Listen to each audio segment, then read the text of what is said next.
Chapter 1: The Thing in the Bucket. The wind was a constant sermon on the bridge. It preached a gospel of emptiness, its voice rising from a sermon to a shriek as it scoured the rust-flaked steel and rattled the makeshift dwellings of the forgotten. It was a sculptor, carving lines of perpetual tension onto the faces of the inhabitants. It was a thief, plucking warmth from their bodies and loose scraps from their homes, offering them to the indifferent fog that choked the canyon below. The fog was a sea, and they were shipwrecked on a pier that led to nowhere. Mara's hands were a testament to this life. They were calloused, scarred, and strong from years of weaving nets, not for fish, but for safety. Her fingers moved with a frantic, practiced rhythm, twisting strands of scavenged nylon and copper wire into a new patch for the windbreak on their shelter. The shelter itself was little more than a cocoon of corrugated iron and tarpaulin bolted to the bridge's main walkway. Every gust of wind made it groan, a sound Mara no longer consciously heard but which settled deep in her bones. She worked with her shoulders hunched against the ceaseless gale, a position that had become her natural posture. Her son, Pip, was a small, still point in the world of motion. He sat 6 feet from her, near a collection of rusted stanchions that marked the absolute non-negotiable edge of their living space. He did not play with the other few children who were engaged in a loud, clattering game with empty food cans. Pip was an observer. His dark eyes, too large for his pale face, missed nothing. He watched the way the wind made the mist kites hang motionless in the air. He watched the slow, deliberate movements of the cable spinners in the girders above. He watched the nervous ticks of the adults as they went about their grim routines. Today, his attention was fixed on something else. A length of rope, thin but strong, was coiled neatly beside him. Tied to its end was a dented metal bucket, its handle reinforced with wire. He had spent a week assembling his contraption. The rope was scavenged from a collapsed maintenance gantry. The bucket had been a repository for Corbin the Tinker's collection of useless bolts. Pip had traded a week's worth of his water ration for it, a transaction that had earned Mara's sharp disapproval. "Pip," Mara said, her voice tight, not looking up from her work. "Move from the rail, you're too close." He didn't answer. He never did when he was focused. His silence was not defiant, it was absolute. He simply existed in a world she could not enter. She stopped her weaving, the sudden quiet of her hands making her knuckles ache. She turned to him, her face a mask of weary exasperation. "Did you hear me? I said move." Pip's gaze flickered to her for a moment, an acknowledgement before returning to the abyss. He shuffled a few inches inward, a token gesture that did nothing to soothe the frantic bird beating its wings in her chest. Every parent on the bridge lived with this constant, gnawing dread. The canyon was a patient predator, always waiting. Its hunger was in the whistle of the wind, in the hypnotic swirl of the fog. Children were born here, lived their short lives, and sometimes the canyon took them. It had taken Pip's father. He had been a high rigger, confident and sure-footed, until one day a patch of rusted decking gave way. Mara had not seen him fall, but she had heard the single, truncated scream, swallowed instantly by the vastness. She wanted to scream at Pip, to drag him inside their shelter and physically tether him to its central support. But Oren's rules were clear.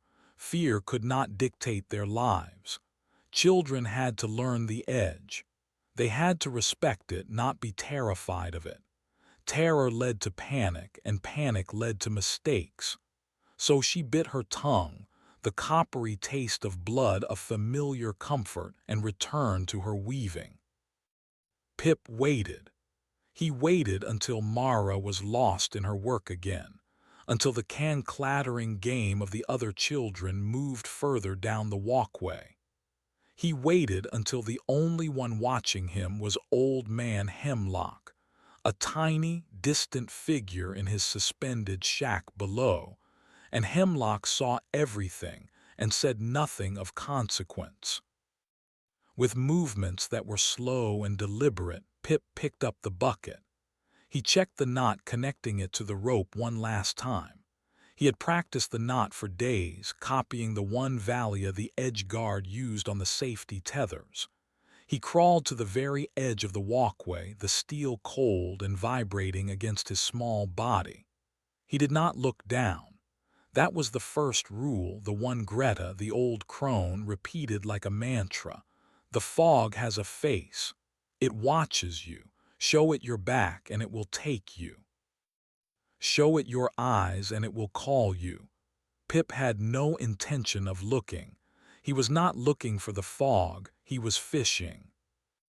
He lowered the bucket over the side.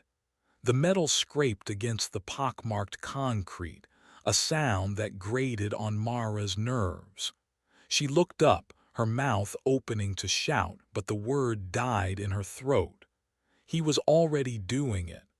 The rope was paying out through his small hands, the bucket descending into the white oblivion. Pip, no, the words were a strangled whisper. She scrambled to her feet, dropping her net. Bring that up now. He ignored her. The rope slid faster, down and down, 10 feet, 20. The faint rattling of the bucket vanished. The rope went slack for a second, then grew taut again, heavier than it should be. It was the current of the fog, the strange, thick air that moved in unseen rivers through the canyon. Pip's small arms strained with the effort of holding on. He leaned forward, his center of gravity shifting dangerously. Mara's heart seized. She moved, not with a mother's grace, but with the desperate lunge of an animal. She grabbed the back of his shirt, pulling him away from the edge. He grunted, his fingers slipping on the rope. It zipped through his palms, leaving angry red burns. Let go of it, she hissed, yanking him backward. No, it has something. Pip's voice was a revelation. It was not the quiet murmur she was used to, but a raw, urgent cry. It's heavy. He was right. The rope was vibrating now, a low thrumming that traveled up its length and into the steel of the bridge itself. It was snagged on something, or something had snagged it. Mara's mind flooded with images from Greta's stories, of the fog's bony fingers, of the weaver's sticky filaments, of things that lived in the white dark and hungered for the world of the sun. Cut it, she said, her voice shaking. She fumbled for the utility knife she kept at her belt. No, Pip dug his heels in, his small body a stubborn anchor. Help me, please. The plea in his voice broke through her terror. He never asked for anything. To see such desperation in his eyes was a shock. Against every instinct, against every rule she had lived by, she knelt beside him. She took the rope, its strange vibration humming against her calloused skin. It was heavy, heavier than a bucket filled with water. It felt solid. She wrapped the rope around a nearby stanchion for leverage. All right, she breathed, the word tasting like a curse. Together, pull.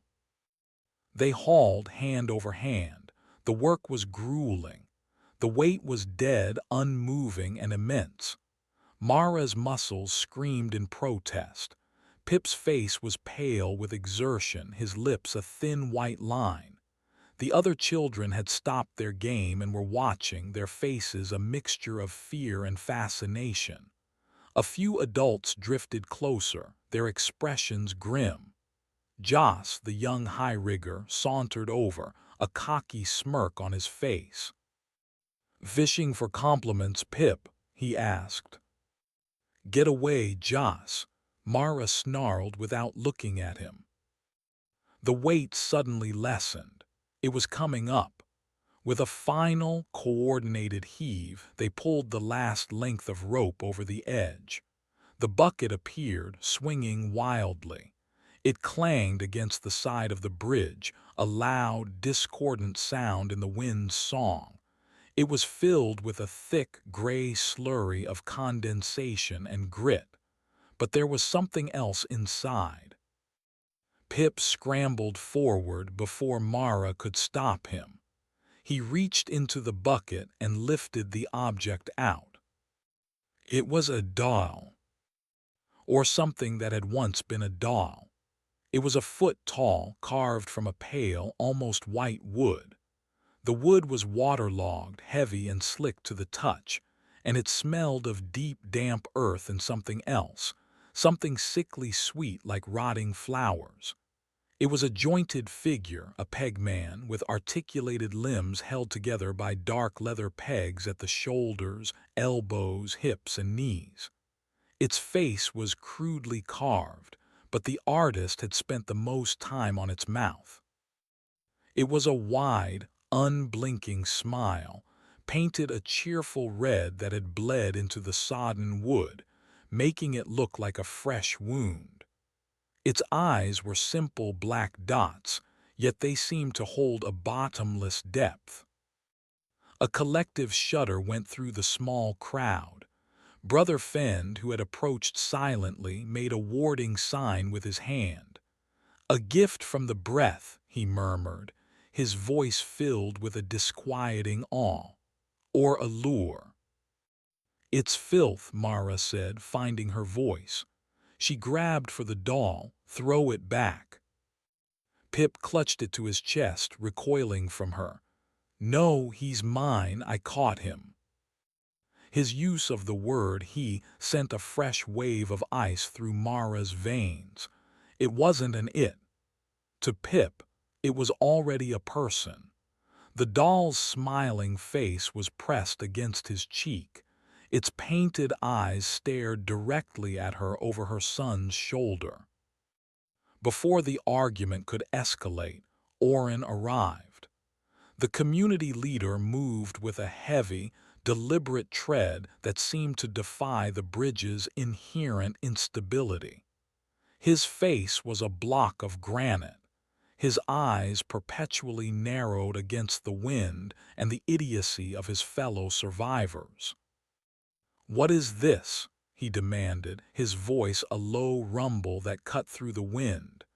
He took in the scene, the bucket, the rope, Mara's terrified face, Pip clutching the strange effigy. His gaze hardened. "You dropped a line into the fog. Are you insane, boy?" Pip flinched but said nothing, burying his face deeper into the doll's damp surface. "It was an accident," Mara lied quickly. "The bucket slipped." Oren's eyes met hers. He saw the lie, but he let it pass for now. He pointed a thick, grease-stained finger at the doll. "Get rid of that thing. Now, we don't bring anything up from the fog. That is the oldest rule. It exists for a reason." He didn't wait for an answer. He turned and stalked away, his presence a promise of future consequences. The small crowd dispersed, muttering amongst themselves, casting nervous glances at Pip and his prize. Mara turned back to her son. Her anger had been replaced by a cold, hollowing fear. "Pip, give it to me. We have to throw it over." "No." His voice was small but unyielding. He held the peg man tighter. "He told me not to." Mara froze. "He told you." Pip nodded, his eyes wide and earnest. He whispered. "Dolls don't whisper, Pip." "He does," Pip insisted. "He told me a secret. He told me Corbin hides a second flask of spirits behind the water purifier. He said Corbin drinks it when everyone is asleep." Mara stared at him, her blood running cold. It was a petty, specific detail. It was also something a child could not possibly know. Corbin was the most disciplined man on the bridge, a teetotaler by all accounts. But the specificity of it felt true. The doll's red smile seemed to widen. The wind howled, and for the first time it sounded like a warning. That night sleep offered no escape. Mara lay on her thin mattress, the sound of Pip's soft breathing a fragile comfort. He slept with the pegman cradled in his arms, its wooden body nestled against his chest. Mara had tried to take it from him after he'd fallen asleep, but his grip was like iron. She had given up, deciding to wait until the deepest point of the night. A noise jolted her awake. It was a faint scraping sound from outside their shelter. Her heart hammered against her ribs. Gantry rats, perhaps, or something worse.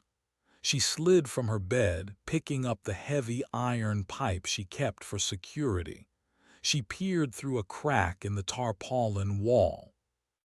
Down the walkway, illuminated by the single, flickering generator-powered bulb that lit their section, a figure was hunched over the community water purifier. It was Corbin, the tinker. His back was to her, but she could see the furtive way he moved, his head darting left and right. He reached behind the main tank, his hand fumbling for a moment before withdrawing a small metal flask. He unscrewed the cap and took a long, desperate swallow. Mara stumbled backward, her hand clamped over her mouth to stifle a gasp. It was true. The secret was true. Her eyes snapped to Pip. He was still asleep, his breathing even. The pegman lay beside him on the cot. In the dim, flickering light, its carved, smiling mouth looked less like a wound and more like a knowing smirk. A cold dread, far deeper and more absolute than the fear of the fall, settled into the pit of her stomach. The thing in her son's arms was not a toy. It was a key, and it had just unlocked the first door. Chapter 2: The Price of a Secret.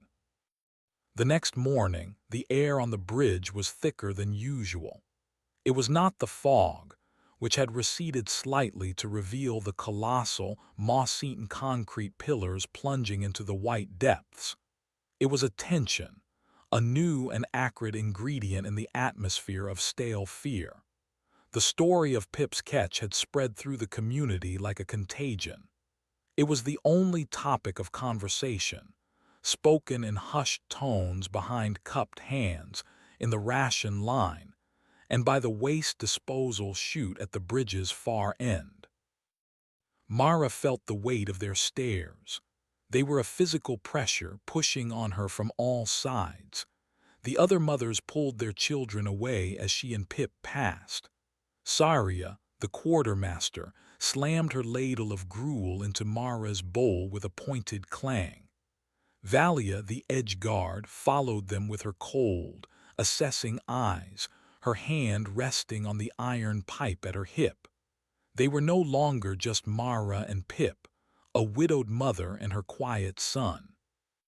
They were now the keepers of an omen, the custodians of a bad sign brought up from the place where all bad things belonged.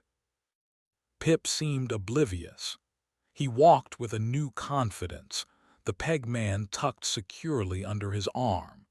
Its pale wood stood out against his drab, patched clothing. He no longer watched the world from the periphery. He seemed to engage with it, his eyes meeting the stares of the others with a disconcerting calm. He was a different boy from the one who had sat silently by the railing only a day before. The change terrified Mara more than the doll itself. She had tried again to take it to reason with him, but her attempts were met with a stony, silent refusal. When she had tried to use force, Pip had let out a scream so piercing, so filled with genuine agony, that Orin had emerged from his command post, a reinforced shipping container, to demand an end to the disturbance. The boy found a piece of driftwood, Mara, Orin had said, his voice laced with impatience. Let him have his toy. We have real problems. The west generator is failing and our water filters are clogged. Stop causing a panic over a child's fantasy. But Mara had seen Corbin that night. She knew it wasn't a fantasy. She said nothing of it, though. To reveal the secret would be to validate the doll, to admit its power. It would transform the community's fear into something far more dangerous. So she held the secret like a hot coal in her gut, and the isolation grew. Her only visitor that morning was Brother Fend. He did not approach her shelter directly but stood a polite distance away, his tall, gaunt frame silhouetted against the pale sky. His clothes, like everyone's, were patched and worn, but he kept them cleaner than most. His long, gray hair was tied back with a leather cord, and his eyes held a serene, unnerving clarity. "The boy is blessed, sister," Fend said, his voice soft but carrying easily over the wind. Mara stopped her work, which today was sorting through a box of mildewed cloth. "He is troubled, Fend. That is all." "Troubled and blessed are two sides of the same coin," he replied, a faint smile touching his lips. He gestured toward the canyon. "For generations we have feared the breath. We have offered it only our dead and our garbage. We have treated the canyon's mouth like a tomb. But what if it is a womb? What if it offers gifts to those who are pure of heart enough to ask?" "It's a wooden doll, Fend, a piece of trash that floated up in the mist." "Is it?" Fend's eyes gleamed. "Corbin the tinker does not think so. I saw him this morning. He was cleaning the water filters. He has not cleaned them with such diligence in years. He worked as a man works after a night of deep and profound shame." He paused, letting the words hang in the air. The breath whispers truths the sun cannot see. Mara's hands tightened on the cloth she was holding. Fend knew, or he had guessed. His intuition was legendary and to many frightening. He saw the shift in her posture, the flicker of confirmation in her eyes. "The doll is a conduit," Fend continued, his voice dropping to a conspiratorial hush. "A vessel for the canyon's wisdom. The boy is its prophet. Do not fight it, Mara. Protect him. Protect the vessel." He gave a slight bow and retreated, melting back into the small group of his followers who were always nearby. Mara watched him go, a cold dread washing over her. Orin's pragmatism was a wall she could understand. Fenn's burgeoning fanaticism was a rising tide, and she and Pip were standing in its path. Later that day, the tension found its flashpoint. It happened near the central fire pit, where a meager blaze of scavenged wood struggled against the damp air. A dispute had broken out between Joss, the brash high-rigger, and Ben, his more cautious partner. It was an old argument, simmering for weeks over the division of scavenged goods. "You took the extra wire coil," Ben accused, his voice sharp with resentment. "I saw it in your pack." You saw nothing, Joss retorted, squaring his shoulders. Your eyes are as bad as your nerve. You're lucky I don't cut you loose for being dead weight. The argument escalated, their voices growing louder, drawing a crowd. Oren was there, watching with a stern, impassive expression, letting them burn off their anger. Mara stood at the edge of the circle, holding Pip's hand. Pip was watching the two men, his head cocked to one side. The peg man was clutched in his other hand. He didn't take the wire, Pip said suddenly. His voice was not loud, but it cut through the shouting like a shard of glass. Everyone stopped. All heads turned to the small boy. Joss laughed, a harsh, humorless sound. See, even the kid knows you're a liar, Ben. He gave it to Zara, Pip continued, his gaze fixed on a point in the middle distance. The Weaver girl. He gave it to her yesterday. He told her it was a gift, so she would not tell Mara that he was the one who weakened her shelter's anchor bolts last month. A deathly silence fell over the bridge. Every eye swung from Pip to Joss, then to a horrified-looking Zora, and finally to Mara. Mara felt the blood drain from her face. Her shelter's anchors. They had almost given way during the last big storm. Oren had blamed it on rust and wind shear. Joss's face went from pale to a deep mottled red. That's a lie. The kid's insane. Or his mother put him up to it. Oren stepped forward, his presence sucking the air from the space. He ignored Joss. He knelt, so his eyes were level with Pip's. His voice was dangerously soft. Where did you hear that, son? Pip looked not at Oren but at the doll in his hand. He lifted it slightly, as if presenting it. He told me. Oren's gaze shifted to the peg man. For the first time, Mara saw a flicker of something other than stern dismissal in his eyes. It was a deep, primal unease. He looked at the doll's fixed, smiling face, and his own mouth tightened into a grim line. He stood up and pointed at Joss. Is it true? No, it's crazy talk, Joss sputtered. Oren turned to Zara. The young weaver was trembling, unable to meet anyone's gaze. Zara, the truth. Zora began to sob, her shoulders shaking. He said it was an accident, the bolts. He said he was just angry with her for a perceived slight. He never thought. The wire. He did give it to me. He said it was an apology. The admission hung in the air, heavy and damning. The community stared at Joss, their friend and neighbor, with new eyes. He was not just a reckless scavenger. He was someone who had endangered a mother and child through his petty anger. The social fabric of the bridge, already frayed, tore open. Oren's judgment was swift and terrible. He did not call for a vote. He did not listen to Joss's frantic denials and pleas. He walked to the main supply cache and returned with a coil of rope and a small, nearly empty pack of supplies.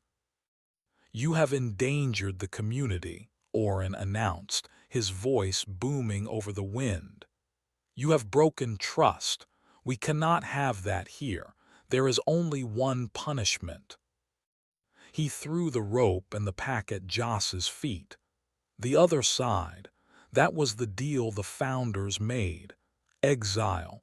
You walk to the other side of the canyon. If you make it, you are free. If you do not, the canyon will have you. It was a death sentence. No one had ever tried to cross the entire length of the unfinished bridge. The middle sections were skeletal, nothing more than bare girders hanging over a 2,000-foot drop. It was impossible. Joss stared at the rope, his face a mask of disbelief and terror. "Oren, please. It was a mistake. I'm sorry." "Your sorrow does not rebolt an anchor," Oren said, his voice cold as iron. He turned to Valia. "Escort him to the demarcation line. He has 1 hour of light." Valia nodded, her face grim, and prodded Joss with her pipe. The condemned youth stumbled away, followed by the silent, unforgiving stares of the people he had lived with his entire life. Mara watched him go, a profound sickness churning in her stomach. This was the doll's doing. Its whispers had led to this. It had not offered wisdom, it had offered a weapon, and her son had just pulled the trigger. She looked down at Pip. He was watching Joss's retreating figure, his expression unreadable. He held the pegman up, its smiling face pointed toward the exiled rigger, as if it were watching the results of its work. The wind picked up, whipping Mara's hair across her face. It carried the faint, terrified sobs of Zora and the even fainter, desperate pleading of Joss as he was marched toward his doom. The sounds mingled into a symphony of misery. The price of a secret, Mara realized, was a life. And the doll was just getting started. Chapter 3: A Sermon of Splinters. The ghost of Joss haunted the bridge. He was not seen, not a spectral form in the fog, but his absence was a palpable presence. It was in the empty space at the ration line where he used to stand, in the silence where his boastful laughter once echoed. It was in the dark, fearful glances people now cast at each other. Joss's exile had not cleansed the community, it had poisoned it. A question now hung in the air, as thick and suffocating as the fog itself. Who is next? Paranoia was a slow-growing fungus, sprouting in the dark corners of their society. Neighbors who had shared warmth and food for years now regarded each other with suspicion. Every whispered conversation fell silent when another approached. Every private failing, every petty grudge, every hoarded scrap of food was now a potential death sentence, waiting to be pronounced by a quiet boy and his wooden oracle. Mara felt the full weight of this new world. She was a leper. People would alter their course on the wide walkway to avoid passing too close to her and Pip. Their shelter, once a part of the communal cluster, now felt like an island, adrift in a sea of silent accusation. She was the mother of the thing that had broken them. Pip, however, thrived. The change in him was profound and chilling. The quiet, observant boy was gone, replaced by a strange, miniature adult. He no longer sought the periphery. He would stand in the center of the communal space, the pegman held loosely in his hand, and simply watch. His gaze was not a child's idle stare. It was a heavy, knowing look that made people's skin crawl. They would flinch under his scrutiny, as if he could see the rot in their souls. And the whispers continued. The doll was relentless. It fed Pip a constant stream of the community's filth. Greta hides dried meat in the hollow leg of her cot. Pip would tell Mara in a flat, conversational tone as they ate their meager meal. She says the rats will get it otherwise, but she eats it at night when she thinks no one is listening. Reese the piper wasn't born on the bridge, he would announce while watching the old man play his mournful tunes. He came here from the ground after doing something bad, something with a fire. Mara tried to shut it out. "I don't want to hear it, Pip. Those are people's private lives." "They aren't private," Pip would reply, his eyes fixed on the doll's smiling face. "He says nothing is private." The community began to fracture, splitting into three distinct and hostile camps. The largest group was the terrified, the ones who simply tried to become invisible. They kept their heads down, spoke to no one, and scurried through their daily tasks, their faces etched with a constant, low-grade terror. The second faction belonged to Orin. They were the pragmatists, the ones who valued order above all else. Valia the Edge Guard, Corbin the Tinker, and a handful of the other stronger survivors gravitated to him. They saw what Mara saw, a breaking of their world, but their conclusion was dangerously different. They did not see a monster in the doll. They saw a tool, a scalpel to cut out the infection of dissent and weakness. Orin would now hold his daily briefings not in the communal space, but from the top of his shipping container home, a veritable fortress. He would watch Pip from a distance, his expression calculating, as if assessing the capabilities of a new and unpredictable weapon. But the most alarming faction was the one coalescing around Brother Fend. For them, Joss's exile was not an execution, it was a righteous purging. Pip was not a cursed child, he was a holy vessel. The peg man was not a cursed object, it was a sacred relic. Fend began to hold sermons near the canyon's edge, his voice a mesmerizing counterpoint to the wind's howl. "The breath has given us a voice," he would proclaim to his growing flock, which now included the Cray family, Zora the Weaver, and a half-dozen others desperate for meaning in the chaos. "For too long we have cowered in fear of the mouth below, but it is not a mouth that consumes. It is a mouth that speaks. It has sent us the pegman to be its tongue, and the boy Pip to be its prophet." His followers would murmur their assent, their eyes shining with a feverish light. They began to leave offerings for Pip outside Mara's shelter, a carefully saved strip of dried fruit, a polished bolt, a length of clean cord. They were not gifts for a child, they were tributes to a god. Mara would sweep the offerings off the walkway, her hands trembling with rage and fear. She was losing her son to something far worse than the canyon. He was being stolen, piece by piece, and reshaped into a monster, and the community was either watching it happen or actively helping. The breaking point came a week after Joss was cast out. The West generator, as Orin had feared, finally failed. Its sputtering cough died with a final, pathetic whine, plunging half of the bridge community into darkness and, more critically, shutting down the primary water pump. An immediate, panicked tension gripped the survivors. Water was life. Their reserves would last 3 days, 4 if strictly rationed. Orin convened a meeting. It was the first time everyone had gathered together since the exile. The air was electric with fear and resentment. Orin stood on a stack of crates, his face grim in the flickering light of the remaining generator. "Corbin says the generator's main turbine is cracked.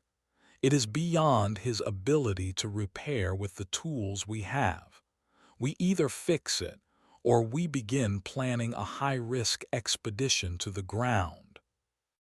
A wave of murmurs swept through the crowd. An expedition to the ground was a suicide mission. No one had attempted it in over a decade. "There is another way," a calm voice said. Brother Fend stepped forward, his followers parting for him. "We do not need machines. We need faith. The breath that provides wisdom can also provide sustenance. We should ask the prophet. All eyes turned to Pip, who stood beside Mara, clutching his doll. Oren's face darkened. This is a mechanical failure, Fend, not a spiritual one. We will not risk our survival on the babbling of a boy and his puppet. The puppet speaks truths you were happy enough to use to condemn a man to death, Fend retorted, his voice sharp. The crowd stirred, the accusation landing like a physical blow. That was a matter of community safety, Oren growled. And this is a matter of community survival, Fend countered, his voice rising. What are you afraid of, Oren? Are you afraid the pegman will speak a truth about you? Are you afraid it will tell us why you, the great foreman, were the only one of the command crew to survive the initial abandonment?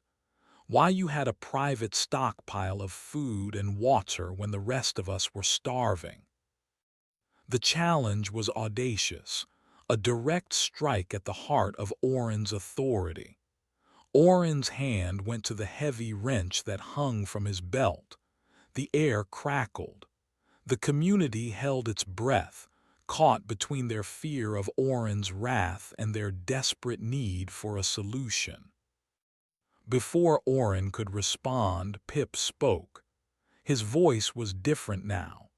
It had lost its childish pitch and had taken on a strange, flat, resonant quality, as if two voices were speaking at once.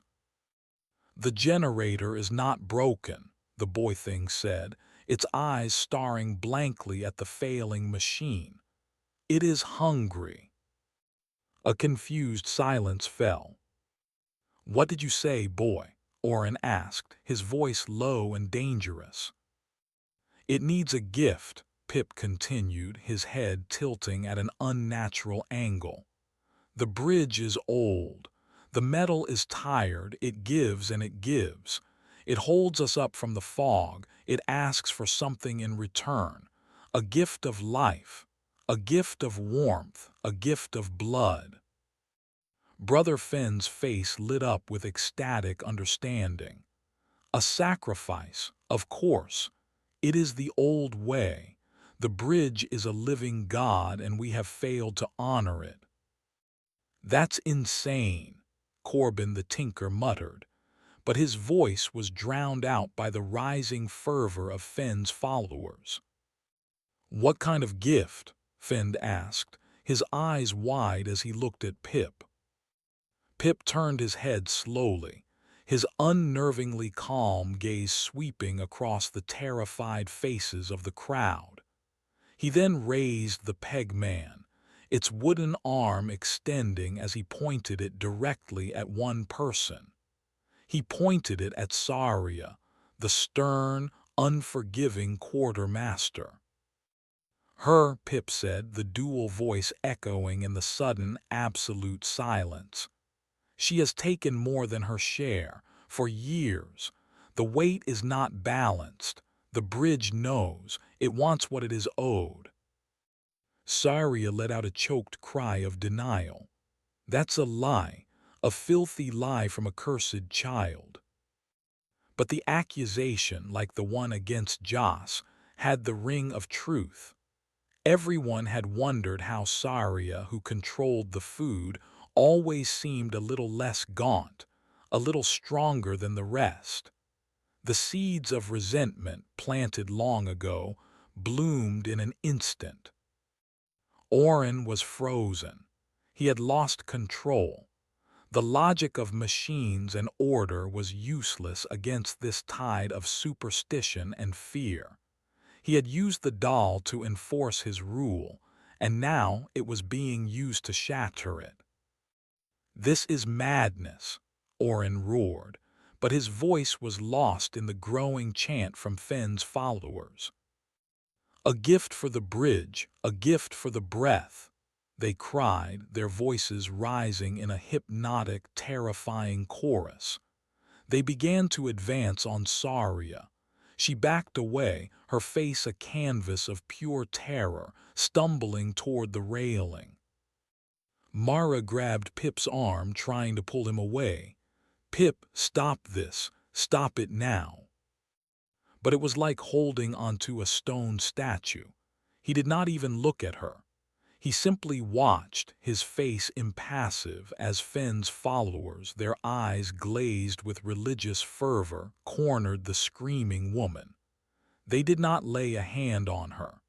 They simply formed a wall, a human crescent, forcing her back, step by agonizing step, toward the abyss. "No," Mara screamed, but her voice was a single, lost note in the horrifying symphony. Saria's heel slipped on the edge. Her arms pinwheeled for a moment against the dark, empty sky. A single, piercing shriek tore from her throat, and then she was gone, swallowed by the fog. For a long moment there was only the sound of the wind. Then, from the direction of the dead generator came a loud, mechanical clang. A single light on its control panel, dark for hours, flickered to life. A low hum began to build from deep within its housing, weak and sputtering at first, then growing stronger. The single bulb above the crowd glowed, dimmed, and then flared to a steady, brilliant life, casting their horrified faces in its stark, unforgiving light. The generator was working. A collective gasp went through the crowd. Brother Fend raised his arms to the sky, a triumphant, terrible cry on his lips. "It is the will of the canyon. The bridge has accepted our offering." His followers erupted in a zealous cheer. The others, the terrified and the pragmatic alike, simply stared, their faces pale with a new and absolute horror. The rules had changed. The flimsy logic of survival had been replaced by a brutal, bloodthirsty calculus. The bridge was not their home. It was their god, and it was hungry. Mara looked at her son. He was lowering the pegman, a small, serene smile on his lips that was a perfect, chilling echo of the doll's carved grin. She was no longer looking at Pip. She was looking at the monster that wore his face. And she knew, with a certainty that froze the marrow in her bones, that she had to destroy the thing in his hands, or it would have them all. Chapter 4: The Fire in the Heart. The murder of Saria, for Mara could call it nothing else, did not bring unity. It brought a terrifying new order. The bridge was now a church, and Brother Fend was its high priest. The generator's miraculous revival was proof of his doctrine. The community, desperate for any semblance of hope or control, fractured completely. Two-thirds of the population, including the once skeptical Cray family and even a shaken Ben, now openly pledged their allegiance to Fend. They saw the blood sacrifice not as an atrocity but as a transaction, a life for a light, a soul for a sip of clean water. It was a grim bargain, but it was a bargain that worked. Oren's authority was shattered. He and his few remaining loyalists, Valia, Corbin, and a couple of older riggers, were now an isolated faction, tolerated but powerless. They huddled in their section of the bridge, their faces grim, their belief in pragmatism and order now a heresy in this new religion of the abyss. They were leaders without anyone to lead. And at the center of this new world, like a child king on a throne of rust, sat Pip. He was no longer Mara's son. He was the prophet. Fenn's followers treated him with a reverent awe, keeping a respectful distance, speaking to him in low, worshipful tones. They brought him the best of the rations, the cleanest water, the warmest blankets. They did not speak to Mara at all. She was merely the prophet's keeper, a necessary but irrelevant vessel who had birthed their oracle. Her attempts to speak to Pip, to reach the boy she remembered, were met with a placid, unnerving silence. He would simply look at her, his eyes holding the ancient, cold knowledge of the fog, and she would see a stranger. The whispers of the pegman changed. They were no longer focused on the sins of the community. The doll had what it wanted: chaos, fear, and a congregation of the desperate. Now its poison was aimed at a single target, Mara. It began a campaign to sever the final bond, the last thread of love and memory that connected Pip to his mother. The attacks were subtle, intimate, and excruciatingly cruel. "She doesn't love you," Pip would say to the doll, loud enough for Mara to hear as she sat shivering in their shelter. "She loves the man who fell. She wishes you had fallen with him." Mara would squeeze her eyes shut, the words a physical blow. "That's not true, Pip." "He says it is," Pip would reply, his voice devoid of emotion. "He says he can hear her thoughts at night. He says she cries for the man, but never for the son she is trapped with." Another time, Pip held up a small, crudely carved wooden bird, a toy his father had made for him years ago. "The pegman says she hates this. It reminds her of her failure.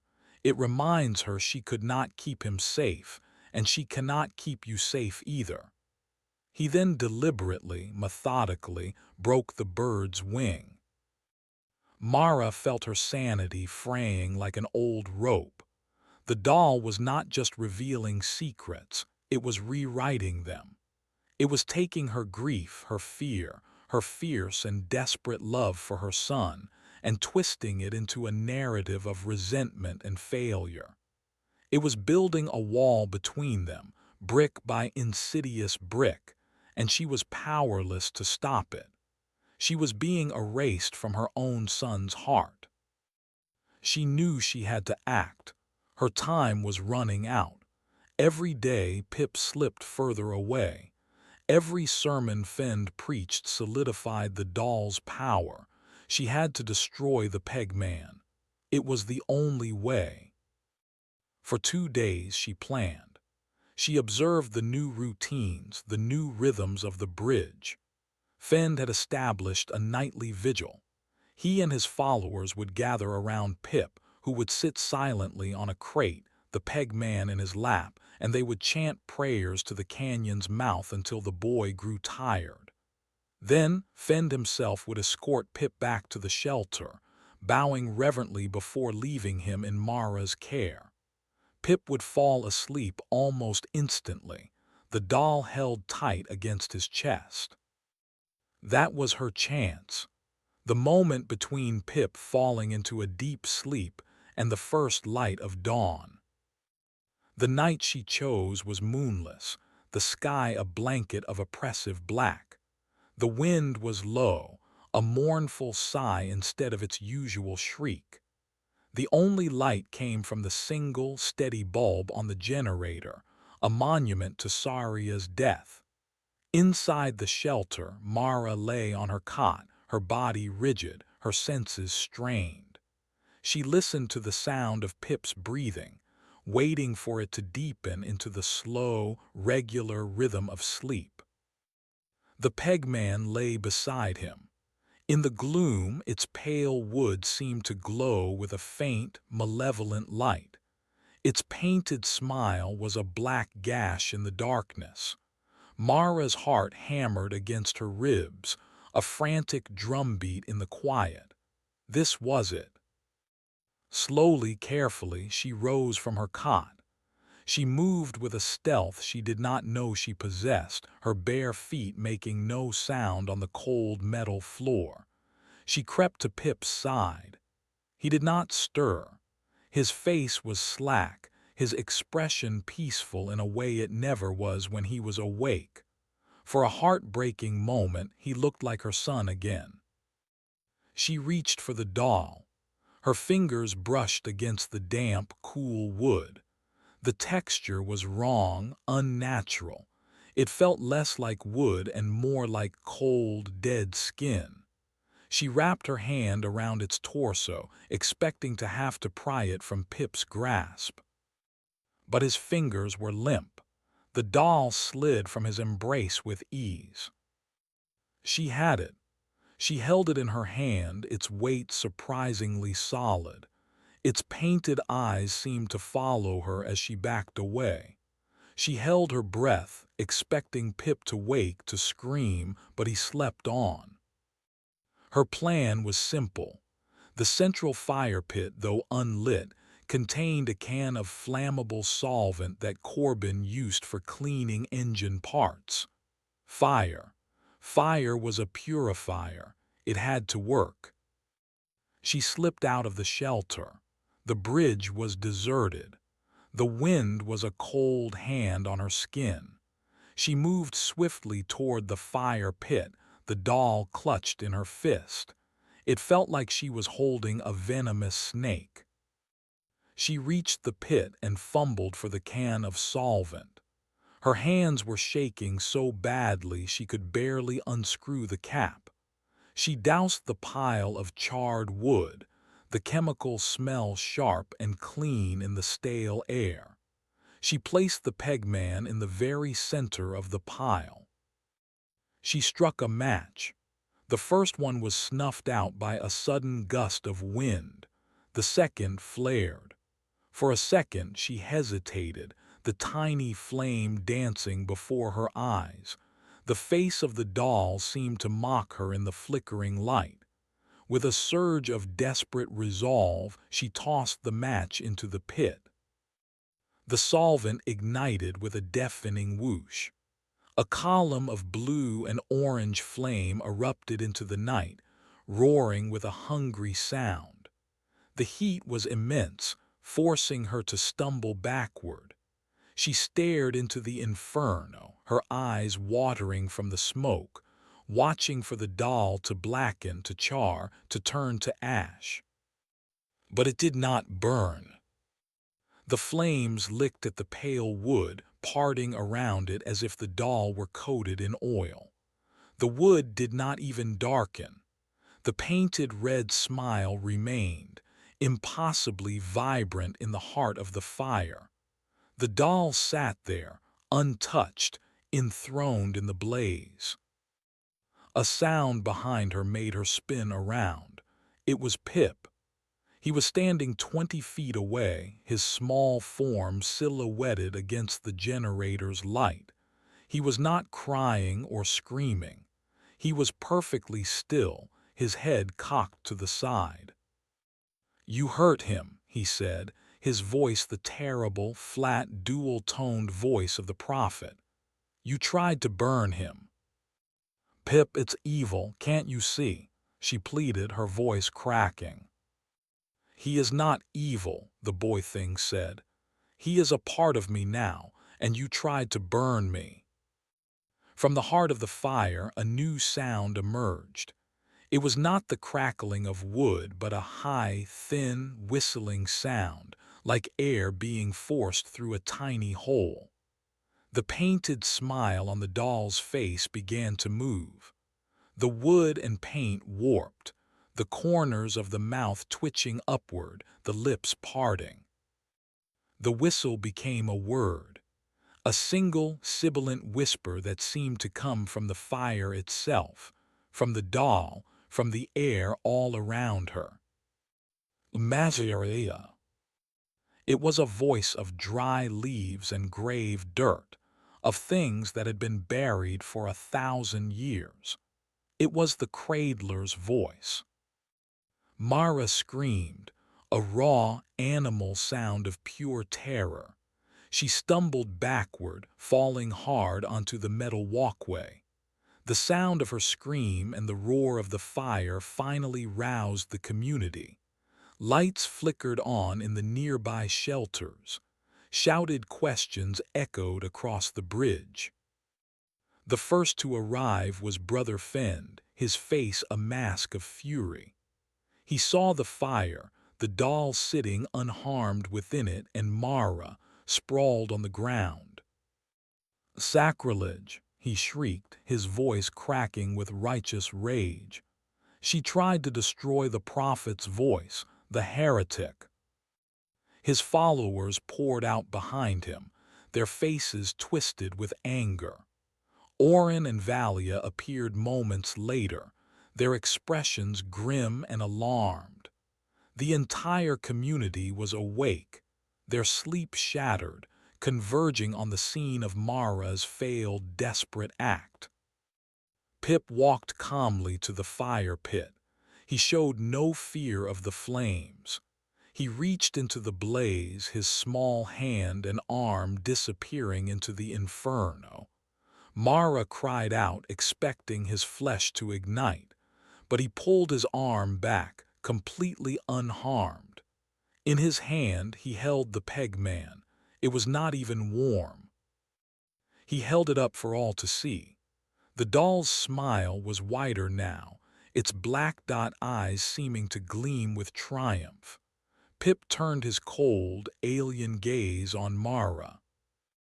"She is the sickness," he announced, his voice echoing with the Cradler's power.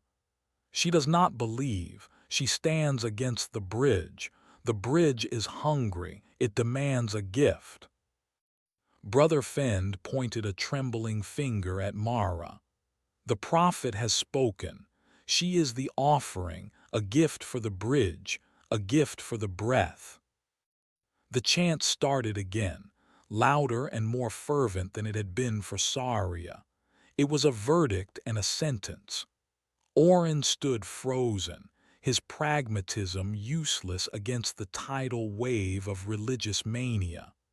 Valia looked from Mara to the crowd, her hand on her pipe, her face a conflict of duty and horror. But there was no one to stop it. The crowd, Fenn's followers in the lead, began to advance on her. Their faces were no longer the faces of her neighbors. They were the blank, ecstatic faces of zealots. They were the instruments of the doll's will. Mara scrambled backward, crab walking away from the advancing mob. Her back hit the cold, unyielding steel of the safety railing. There was nowhere left to go. Below her, the fog churned, a waiting, hungry mouth. Above her, the faces of her friends and neighbors, twisted by fear and faith into monstrous masks, closed in. And in the center of it all stood her son, holding the hand of the monster that had stolen him, his eyes watching her with cold, divine indifference. She was alone. Utterly and completely alone. Chapter 5. The Heresy of Gravity.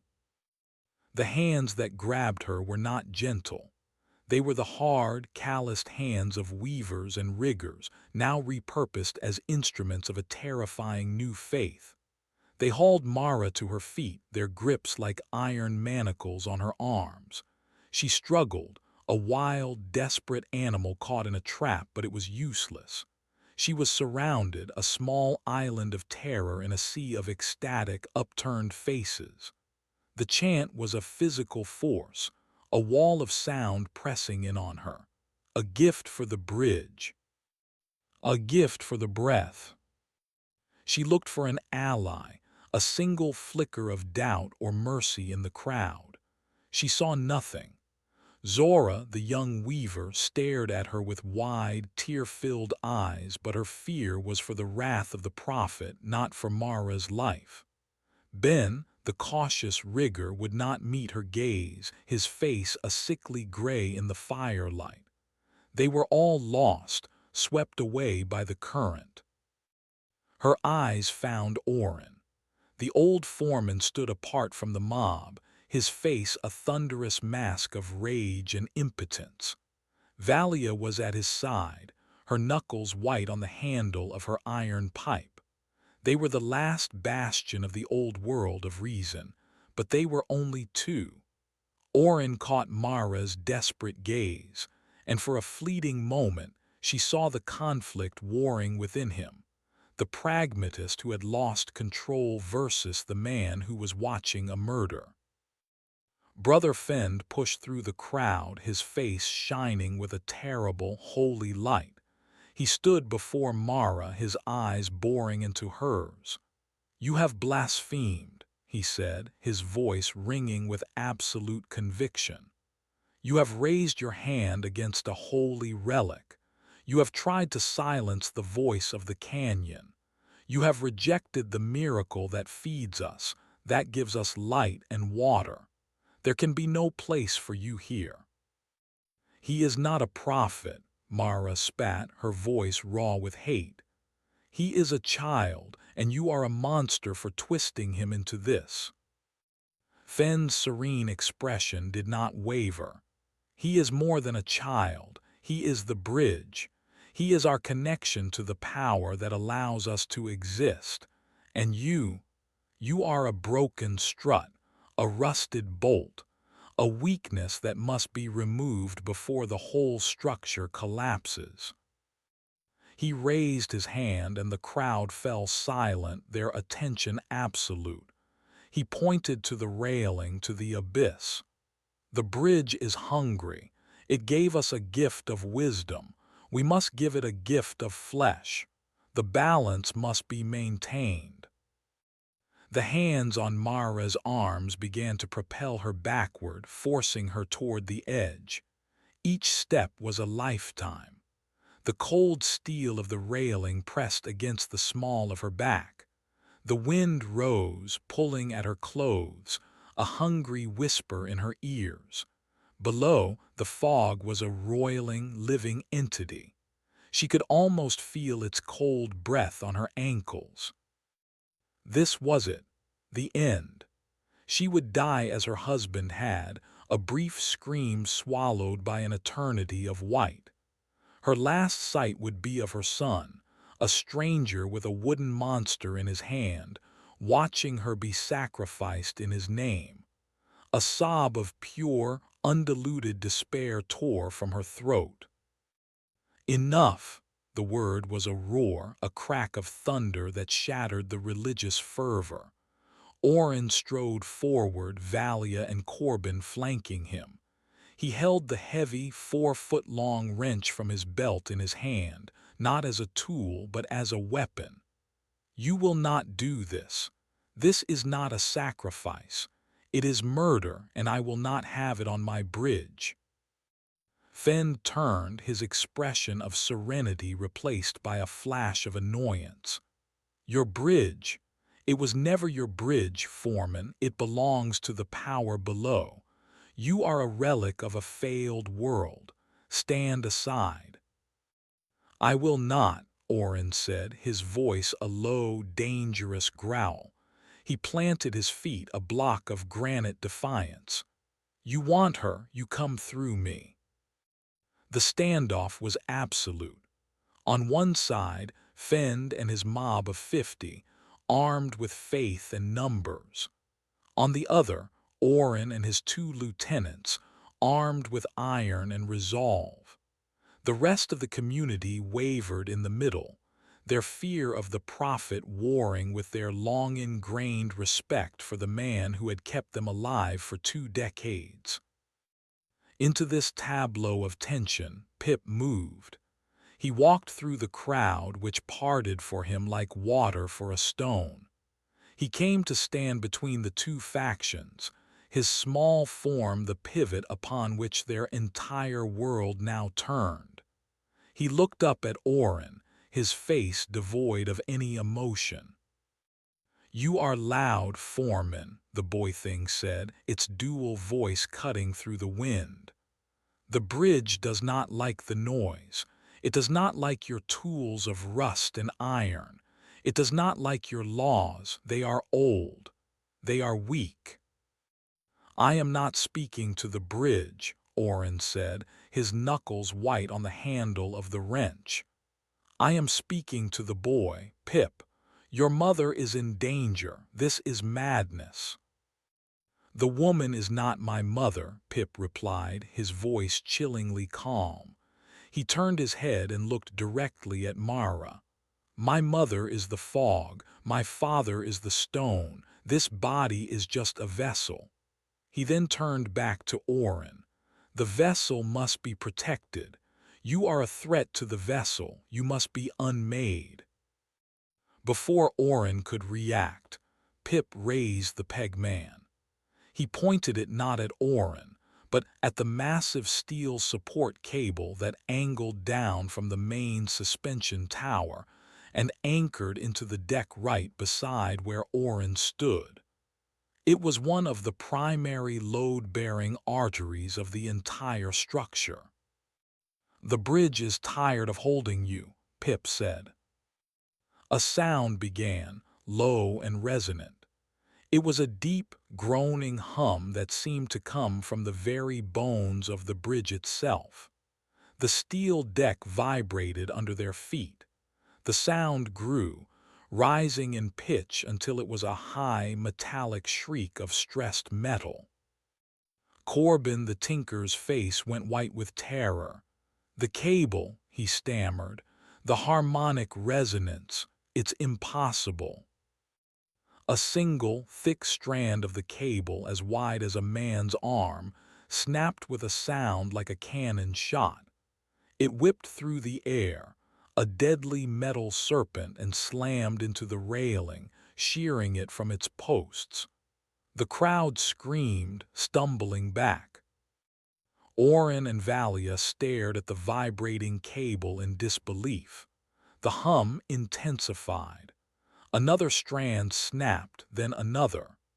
The huge steel rope was unraveling, its integrity failing under an impossible, invisible strain. "Fall back," Orin bellowed, grabbing Corbin and Valia and dragging them away from the anchor point. With a final, catastrophic shriek, the entire cable gave way. The massive anchor housing, a block of steel the size of a small cart, was torn from the deck, ripping a huge gash in the walkway. The entire section of the bridge sagged, a violent, sickening lurch that threw everyone to their knees. The world tilted, a concrete and steel wave, accompanied by the tortured scream of twisting metal. A collective wail of terror rose from the community as they clung to whatever they could find. The bridge held, but it was wounded, crippled. A huge, gaping hole now existed where the anchor had been, and the whole structure listed at a precarious angle. In the stunned silence that followed, Pip lowered the doll. He looked at Orin with cold, triumphant eyes. "The bridge obeys me, not you." Orin stared, his face a mask of dawning horror. He had tried to fight Finn's faith with logic, but he had no defense against this. This was not faith. This was power. Real, tangible, and terrifyingly destructive power. The doll was not a conduit for whispers.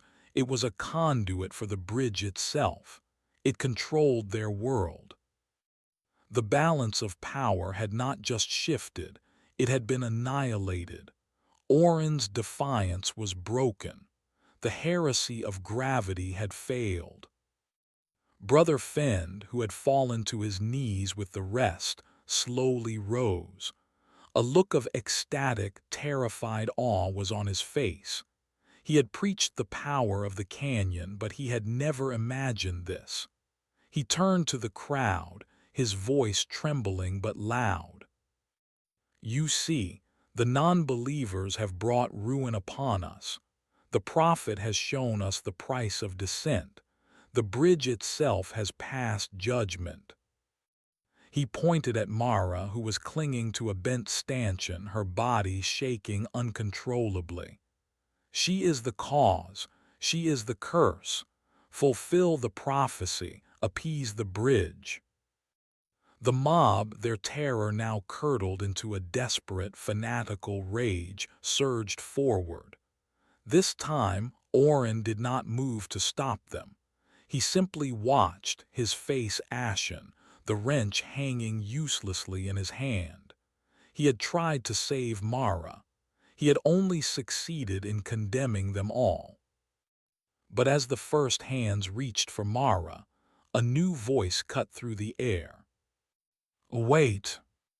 It was Old Man Hemlock. He was not in his suspended shack. He was standing at the edge of the crowd, having climbed up to the deck for the first time in years. He was a wild figure, his hair and beard a tangled gray mess, his clothes little more than rags. His eyes, however, were shockingly clear and sane. "You're fools," he said, his voice a gravelly croak from disuse. "All of you. You think that thing is a god." He pointed a gnarled finger at the peg man. "That ain't a god, it's a key. And the boy is turning it in a lock, but you have no idea what door you're about to open." Chapter 6. The Locksmith's Tale. Old Man Hemlock's words fell into the charged atmosphere like a bucket of cold water. The mob paused, their righteous fury momentarily checked by the sheer strangeness of his appearance. For years, Hemlock had been a fixture, a piece of the bridge's strange geography, no more a person than a particularly rusted girder or a persistent patch of moss.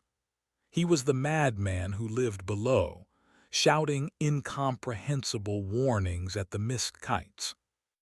To see him here, on the deck, speaking with such lucid contempt, was profoundly unsettling. Brother Fend recovered first. He sneered, his fear quickly transmuting back into pious arrogance. "The hermit has found his tongue. Has the breath finally granted you a moment of clarity to witness this holy work, old man?"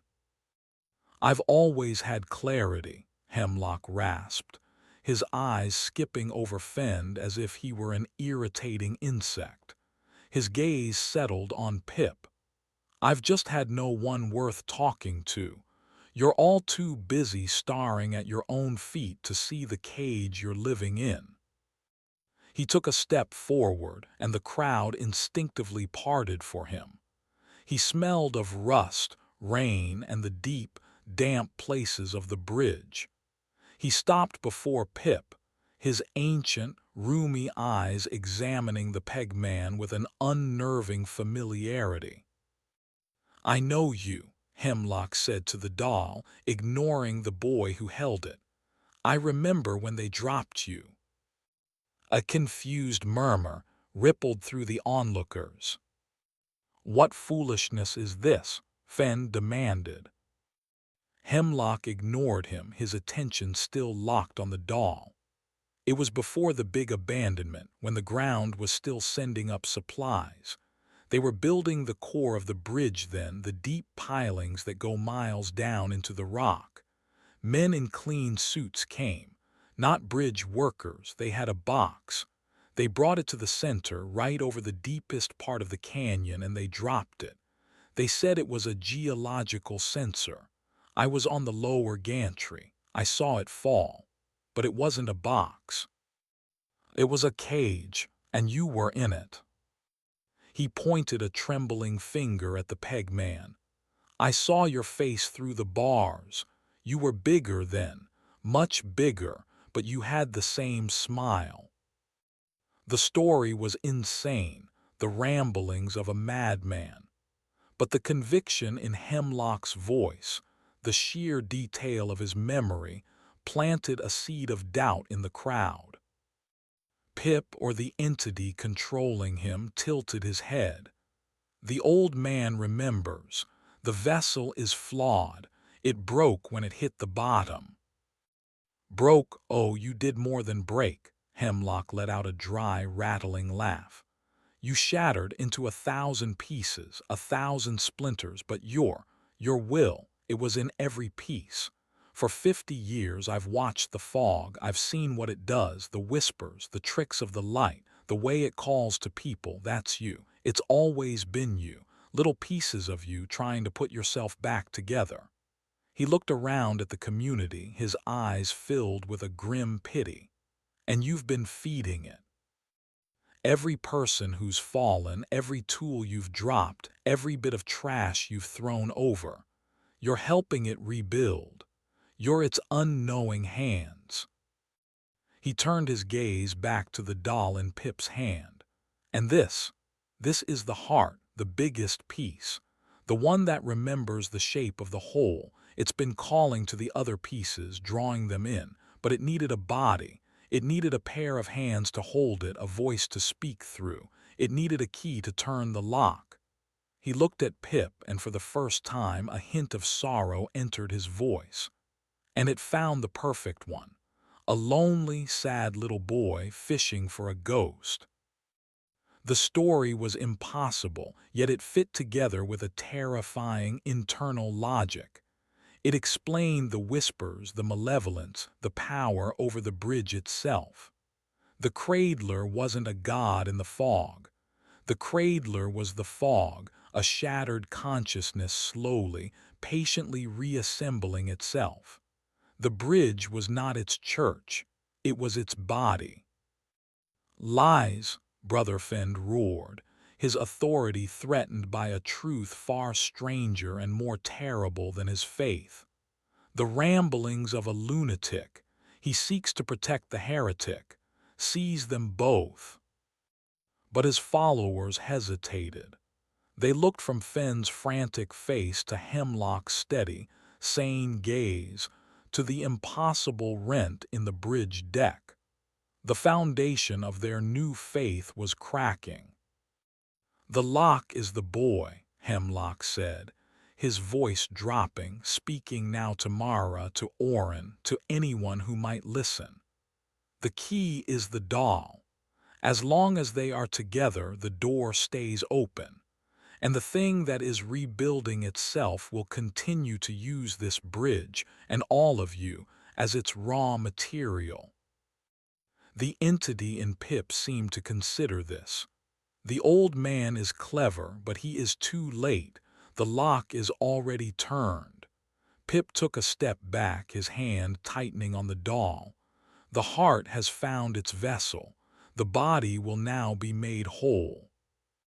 He turned and began to walk, not toward the community, but toward the gaping hole where the anchor cable had been torn away.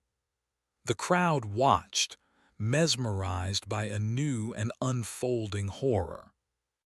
"Pip, no!" Mara screamed, breaking free from the slackened grips of her captors. She lunged for him, but she was too far away. Pip did not stop at the edge. He walked directly into the void. For a sickening moment, he hung in the air, defying gravity itself. Then he began to descend, not falling but lowering himself into the fog as if on an invisible staircase.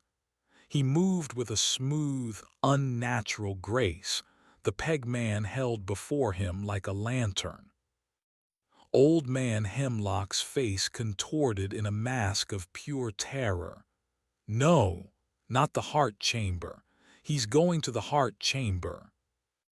"What are you talking about?" Orin demanded, grabbing the old man's arm. "The central piling," Hemlock cried, pointing down into the mist where Pip was descending. "It's not solid concrete. There's a hollow chamber inside at the very center of the bridge's support structure. It's where all the primary cables and conduits meet. It's the bridge's heart. If he brings the doll there, if he joins the key to the heart of the structure, it won't just be controlling the bridge. It will be the bridge. It will wake up." The implication was monstrous. The steel and concrete leviathan they had lived on their entire lives, waking up, becoming a single, conscious entity, with the malevolent, shattered mind of the cradler as its brain. The spell of fear was broken. The theological debate was over, replaced by the primal, immediate need for survival.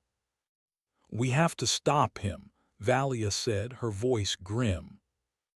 How? Corbin stammered, looking at the impossible drop. We can't follow him down there. Oren's eyes scanned the wreckage of the bridge, his foreman's mind reasserting itself, assessing the new, catastrophic reality. He looked at the remaining support cables, at the maintenance gantries, at the service ladders that crisscrossed the underbelly of the structure. Yes, Oren said, his voice hard as iron. We can. He turned to Mara, his face stripped of all previous animosity, replaced by a raw, focused urgency. You know the boy better than anyone. Can you reach him? Can you get through to whatever is left of your son? Mara looked down into the swirling white abyss that had swallowed Pip. She thought of the cold, alien stare in his eyes. She thought of the monster that wore his face. Hope was a fool's luxury, but she was a mother, and a mother's biology did not allow for the luxury of giving up. I have to try, she said, her voice shaking but firm. Good, Oren grunted. He turned to the others, his voice booming with the old authority they all recognized. Fend, your prayers are useless now. You want to save your flock, then pick up a rope. Valia Corbin with me. We need harnesses, climbing gear, and every battery-powered lamp we have. We're going down. He looked at old man Hemlock. You've seen this thing's work for 50 years. You know the underside of this bridge better than anyone. You're our guide.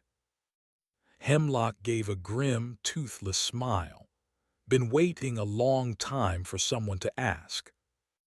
The mob of followers, their faith shattered, now looked at Oren, their old leader, their faces filled with a desperate, pleading hope. The sermon was over. The work was about to begin. They were no longer sacrificing a heretic. They were attempting to rescue their world from its own God. Chapter 7. The Vertical Descent. The underside of the bridge was another world. The constant, scouring wind of the deck was replaced by a disorienting, shifting draft that moaned through the latticework of steel. Sunlight, already a rare commodity, did not penetrate here. It was a realm of perpetual twilight, a mechanical forest of rust-red I-beams, enormous hexagonal bolts, and hanging nests of corroded conduit. The fog rose from below, clinging to every surface, muffling sound and dripping a ceaseless, cold condensation that made every handhold treacherous. It was a vertical maze, plunging into a white nothingness. 4 figures descended into this hostile environment. Oren led the way, his heavy frame moving with a surprising agility born from decades of working in such places. He was their anchor, both literally and figuratively. Below him, roped together, was Old Man Hemlock. The hermit moved with a spidery, unsettling grace, his bare feet and gnarled hands finding purchase on surfaces that looked impossibly slick. He was their guide, his head constantly turning, his senses attuned to the groans and sighs of the structure. Mara was third on the rope. Fear was a cold, solid knot in her stomach, but it was eclipsed by a ferocious, white-hot urgency. Every foot she descended was a foot closer to Pip. She did not allow herself to think about the 2,000-foot drop below. She focused only on the next handhold, the next foothold, the feel of the rope secure on her harness. Valia brought up the rear. The former edge guard was their protector, her movements economical and precise. She carried 2 heavy-duty battery lamps, one clipped to her harness and pointing down, cutting a wavering yellow circle into the gloom, the other on her helmet, its beam scanning the oppressive darkness around them. They were a small, desperate team, abseiling down the sheer face of a concrete support pillar. Above them, the rest of the community was a hive of frantic activity, organized by Corbin. They were lowering supplies, checking rope anchors, and standing watch, their brief, terrifying flirtation with zealotry replaced by the grim, practical work of survival. Brother Fend was among them, his face pale and drawn, coiling ropes with the quiet diligence of a man whose God had just been revealed as something far older and more terrible than his imagination. The pillar widens into a maintenance platform about 200 feet down. Hemlock's gravelly voice drifted up from below. From there, we can get onto the central service catwalk. It will take us to the heart. How much further? Orin grunted, his arms straining as he lowered himself past a particularly nasty outcropping of rusted rebar. Not far, be wary of the spinners. They like the dark places. As if summoned by his words, something skittered in the darkness just beyond the edge of Valia's light. Mara caught a glimpse of it, a multi-jointed leg, thick as her wrist, covered in coarse gray bristles. A cable spinner far larger than any she had seen on the deck. Valia calmly swung her head, pinning the creature in her helmet beam. It was the size of a dinner plate, its cluster of black eyes gleaming. It hissed, a sound like escaping steam, and retreated back into a dark recess. The sight of it barely registered on Mara's fear scale. The monsters she could see were nothing compared to the one she was chasing. They reached the maintenance platform, a grated metal shelf jutting out from the pillar, slick with moss and decades of accumulated grime. They unclipped from the main rope to rest for a moment, the enormity of their task settling in. They were a tiny island of solidity in a vast, vertical sea. The bridge deck was invisible above them, swallowed by the fog and the structure itself. The canyon floor was an abstract concept. There was only down. "The catwalk is over there," Hemlock said, pointing with a bony finger. A narrow, skeletal walkway, barely 2 feet wide, snaked away from the platform and disappeared into the gloom, following the curve of the main suspension arch. It had no handrails. "God help us," Orin muttered, staring at the treacherous path. "He won't," Hemlock replied matter-of-factly. "He doesn't come down this far." As they prepared to cross, a sound reached them from below. It was faint but unmistakable, a rhythmic metallic clang, clang, clang. "What is that?" Valia asked, her head cocked, her light beam probing the depths. "It's the boy," Hemlock said, his voice grim. "He's striking the central resonance strut. He's tuning the bridge." "Tuning it for what?" Orin demanded. "For the chorus," Hemlock whispered. "He's waking up the other pieces." As if in answer, a new sound began. It was not from below, but from all around them. A low, discordant hum that vibrated through the soles of their boots. It was joined by a series of smaller, sympathetic noises, a high-pitched whine from a stressed cable to their left, a rattling shudder from a loose panel on their right. The entire structure was coming alive, a vast, metallic orchestra warming up for a terrifying symphony. "We have to move." "Now," Orin commanded, his voice tight. They clipped their safety tethers to a guide wire that ran along the catwalk and began to cross, one by one. The walkway swayed with every gust of wind, every vibration from the bridge. Mara kept her eyes fixed on the back of Hemlock's ragged shirt, refusing to look down, refusing to acknowledge the abyss. The rhythmic clanging from below grew louder, more insistent. The humming of the bridge intensified, becoming a physical pressure against her ears, her skull. Suddenly, the bridge gave a violent lurch, far more severe than the one on the deck. It was not a sag, it was a shift, as if a colossal muscle had tensed. The catwalk bucked like a living thing. Mara cried out as her feet slipped on the wet metal.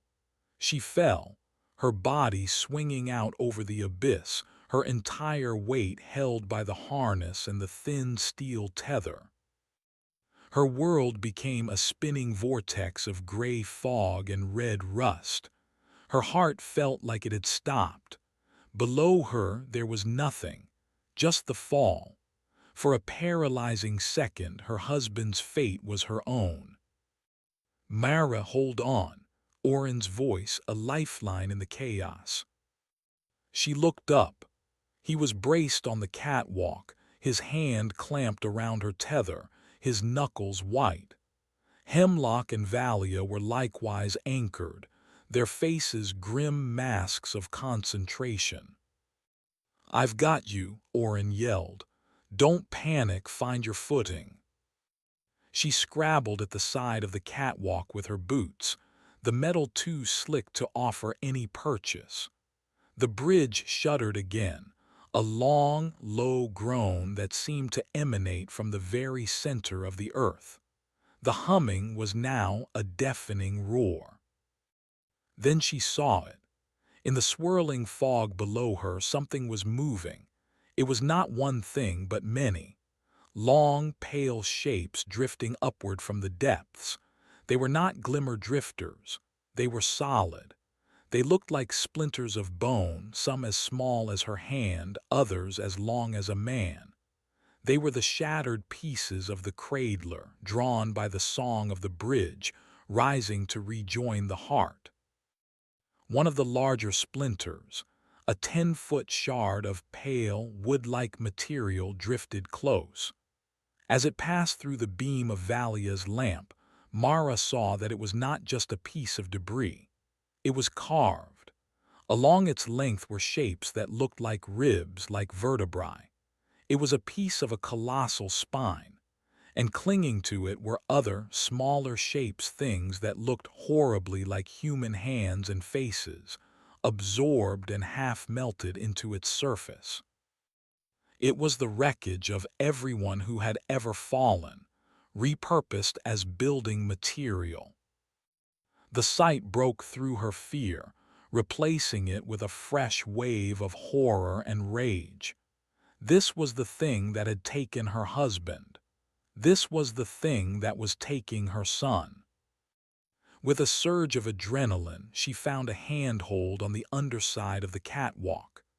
She pulled, her muscles screaming, and managed to swing one leg back onto the grated surface.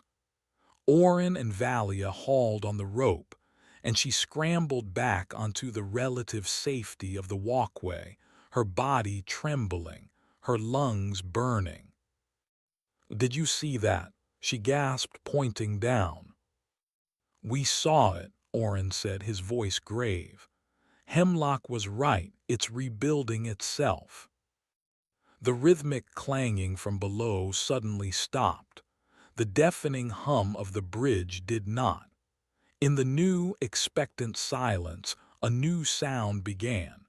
It was a soft, wet, tearing noise, accompanied by a chorus of sickening snaps and cracks. It was the sound of the pieces rejoining the whole. "We're too late," Hemlock whispered, his face ashen. "He reached the heart chamber. He's putting it back together." As he spoke, the section of the central pillar ahead of them, previously a smooth, solid wall of concrete, began to change. A hairline crack appeared, then another, spreading in a spiderweb pattern. A fine dust rained down. With a deep, grinding groan, a section of the concrete wall, 20 feet high and 10 feet wide, slid inward, revealing a dark, cavernous opening. The heart chamber. From within the darkness, a soft, pale light began to pulse, a slow, steady rhythm like a monstrous heartbeat. Thump, thump, thump, thump. And in the center of the opening, silhouetted against the pulsing light, stood Pip. But he was not alone. The space around him was filled with a writhing, coalescing mass of the pale splinters, fusing together, reshaping themselves. He stood at the center of a monstrous birth, his arms held wide, the peg-man held to his chest. The doll was glowing now, its light pulsing in time with the chamber behind it. He was no longer tuning the bridge. He was conducting it, and the performance was about to begin.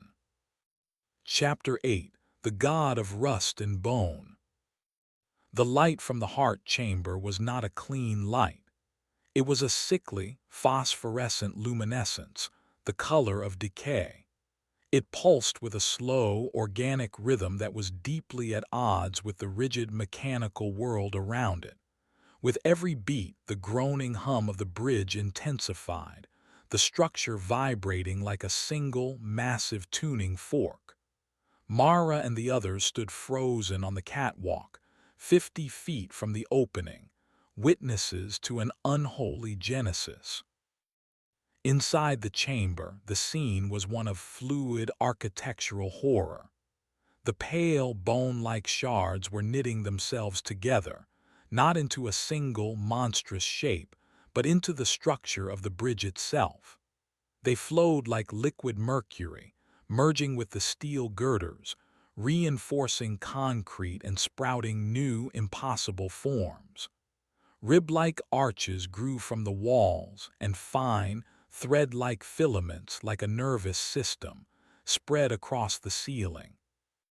The bridge was not just being controlled, it was being reformed. It was becoming a body.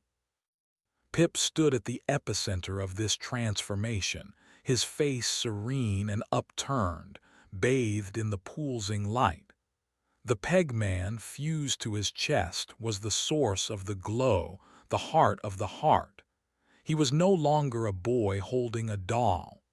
They were a single entity, the pilot in the machine.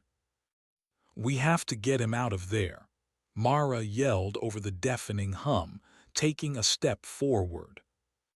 "No, wait." Hemlock grabbed her arm, his grip surprisingly strong. "Look." He pointed into the chamber. The writhing mass of shards was not just reinforcing the structure, it was creating something new. From the center of the chamber, directly behind Pip, a shape was forming.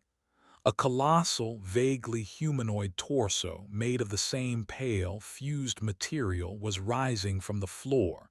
It had no head, no arms, but its sheer scale was terrifying. It was an idol, a throne, a body for the god to inhabit.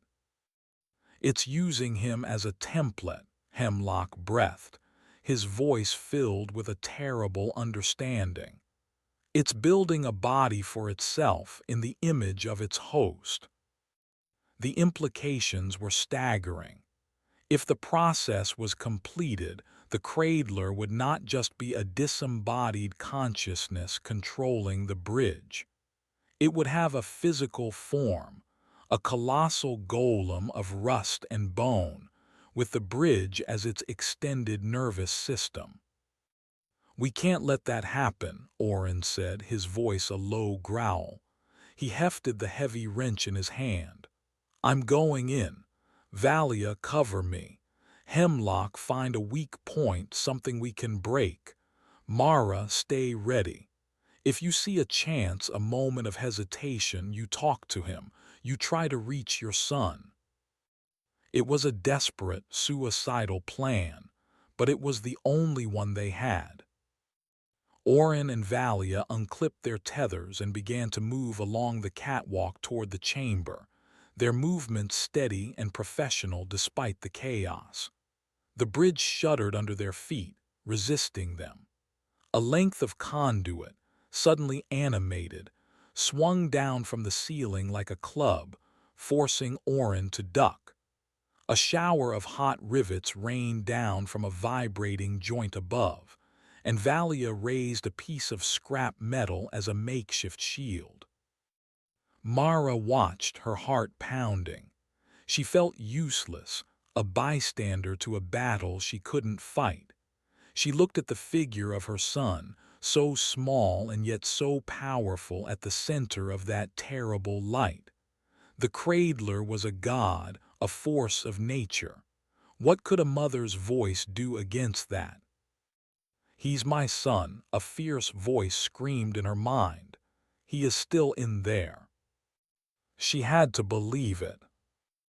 Orin and Valia reached the edge of the opening. Orin brandished his wrench. "Pip," he roared, his voice barely audible over the din.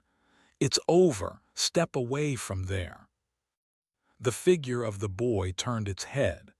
The pulsing light cast his small face in sharp relief. The serene expression was gone, replaced by a look of cold, imperious anger. "The foreman is an annoyance," the dual voice said.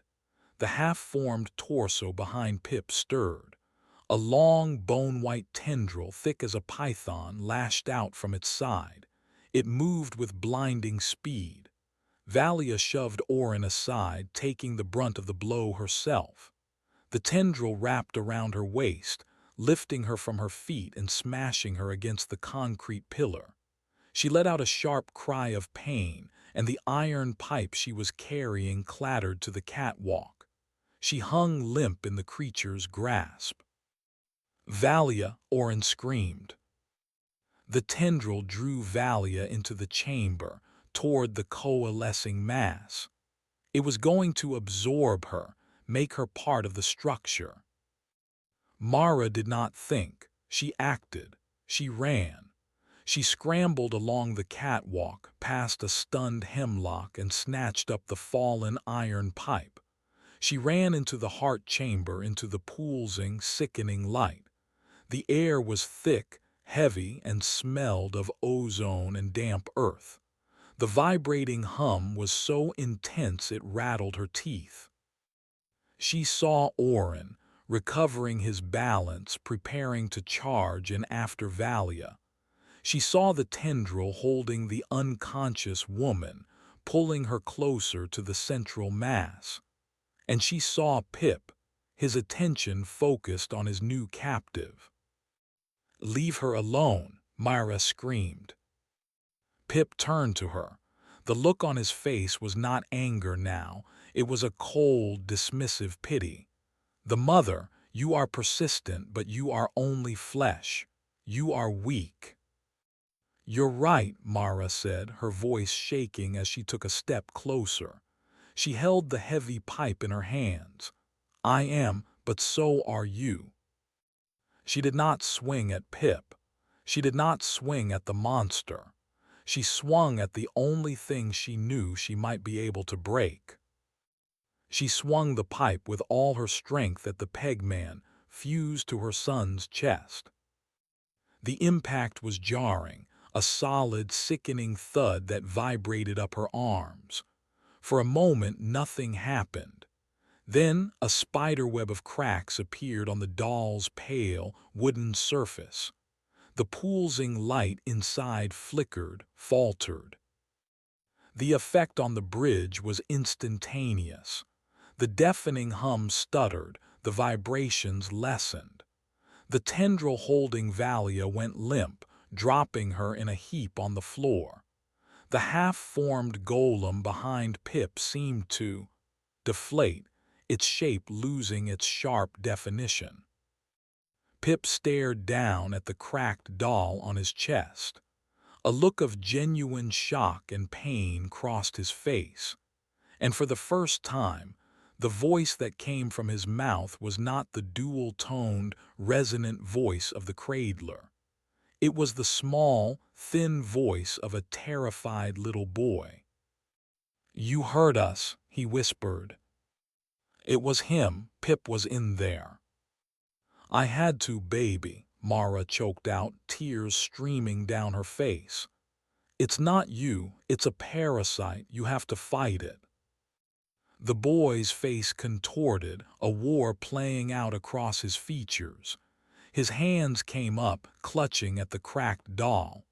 "It hurts," he whimpered. But the cradler was not defeated. The light in the pegman flared again, brighter this time.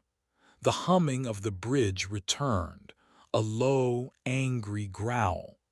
The half-formed torso began to pull itself back together. "The vessel is compromised," the cradler's voice boomed, returning with a vengeance, though it sounded distorted now, laced with static. "The flesh is weak. It must be shed." The cracks on the pegman began to glow with a blinding intensity. A high-pitched whine built, a sound of immense pressure reaching its breaking point. "It's going to overload," Hemlock screamed from the catwalk.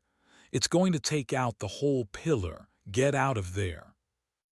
Oren, who had rushed in and thrown the unconscious Valia over his shoulder, was already retreating. "Mara, come on, now." But Mara couldn't move. She was locked in a battle of wills with the thing that held her son. Pip's face was a mask of agony, his small body trembling. "Mommy," he cried, his own voice breaking through the static. "Make it stop." "I can't," she sobbed. "You have to let it go, Pip. You have to let the toy go." "It won't let me go," he screamed. The light from the doll was now a solid, blinding beam shooting up to the ceiling of the chamber. The entire central pillar began to shake violently. Concrete dust rained down. The end was coming. The whole bridge was about to tear itself apart. Chapter 9: The Fall. The heart chamber had become the heart of a storm. The light from the cracked pegman was no longer a pulse. It was a continuous, blinding nova, projecting a column of raw energy into the ceiling. The high-pitched whine was an unbearable physical assault, a drill boring into the skull. The bridge screamed, not with the groans of stressed metal, but with a unified, keening shriek of a single, colossal creature in its death throes. Oren, with Valia's dead weight over his shoulder, was already halfway back across the catwalk, yelling something Mara couldn't hear over the cacophony. Old Man Hemlock was at the entrance to the chamber, his face a mask of terror and awe, beckoning her frantically. "Mara, it's over. There's nothing you can do. Save yourself." But Mara was deaf to him. She was deaf to everything but the two voices tearing her son apart. "Let go, Pip," she screamed, her voice a raw shred of sound.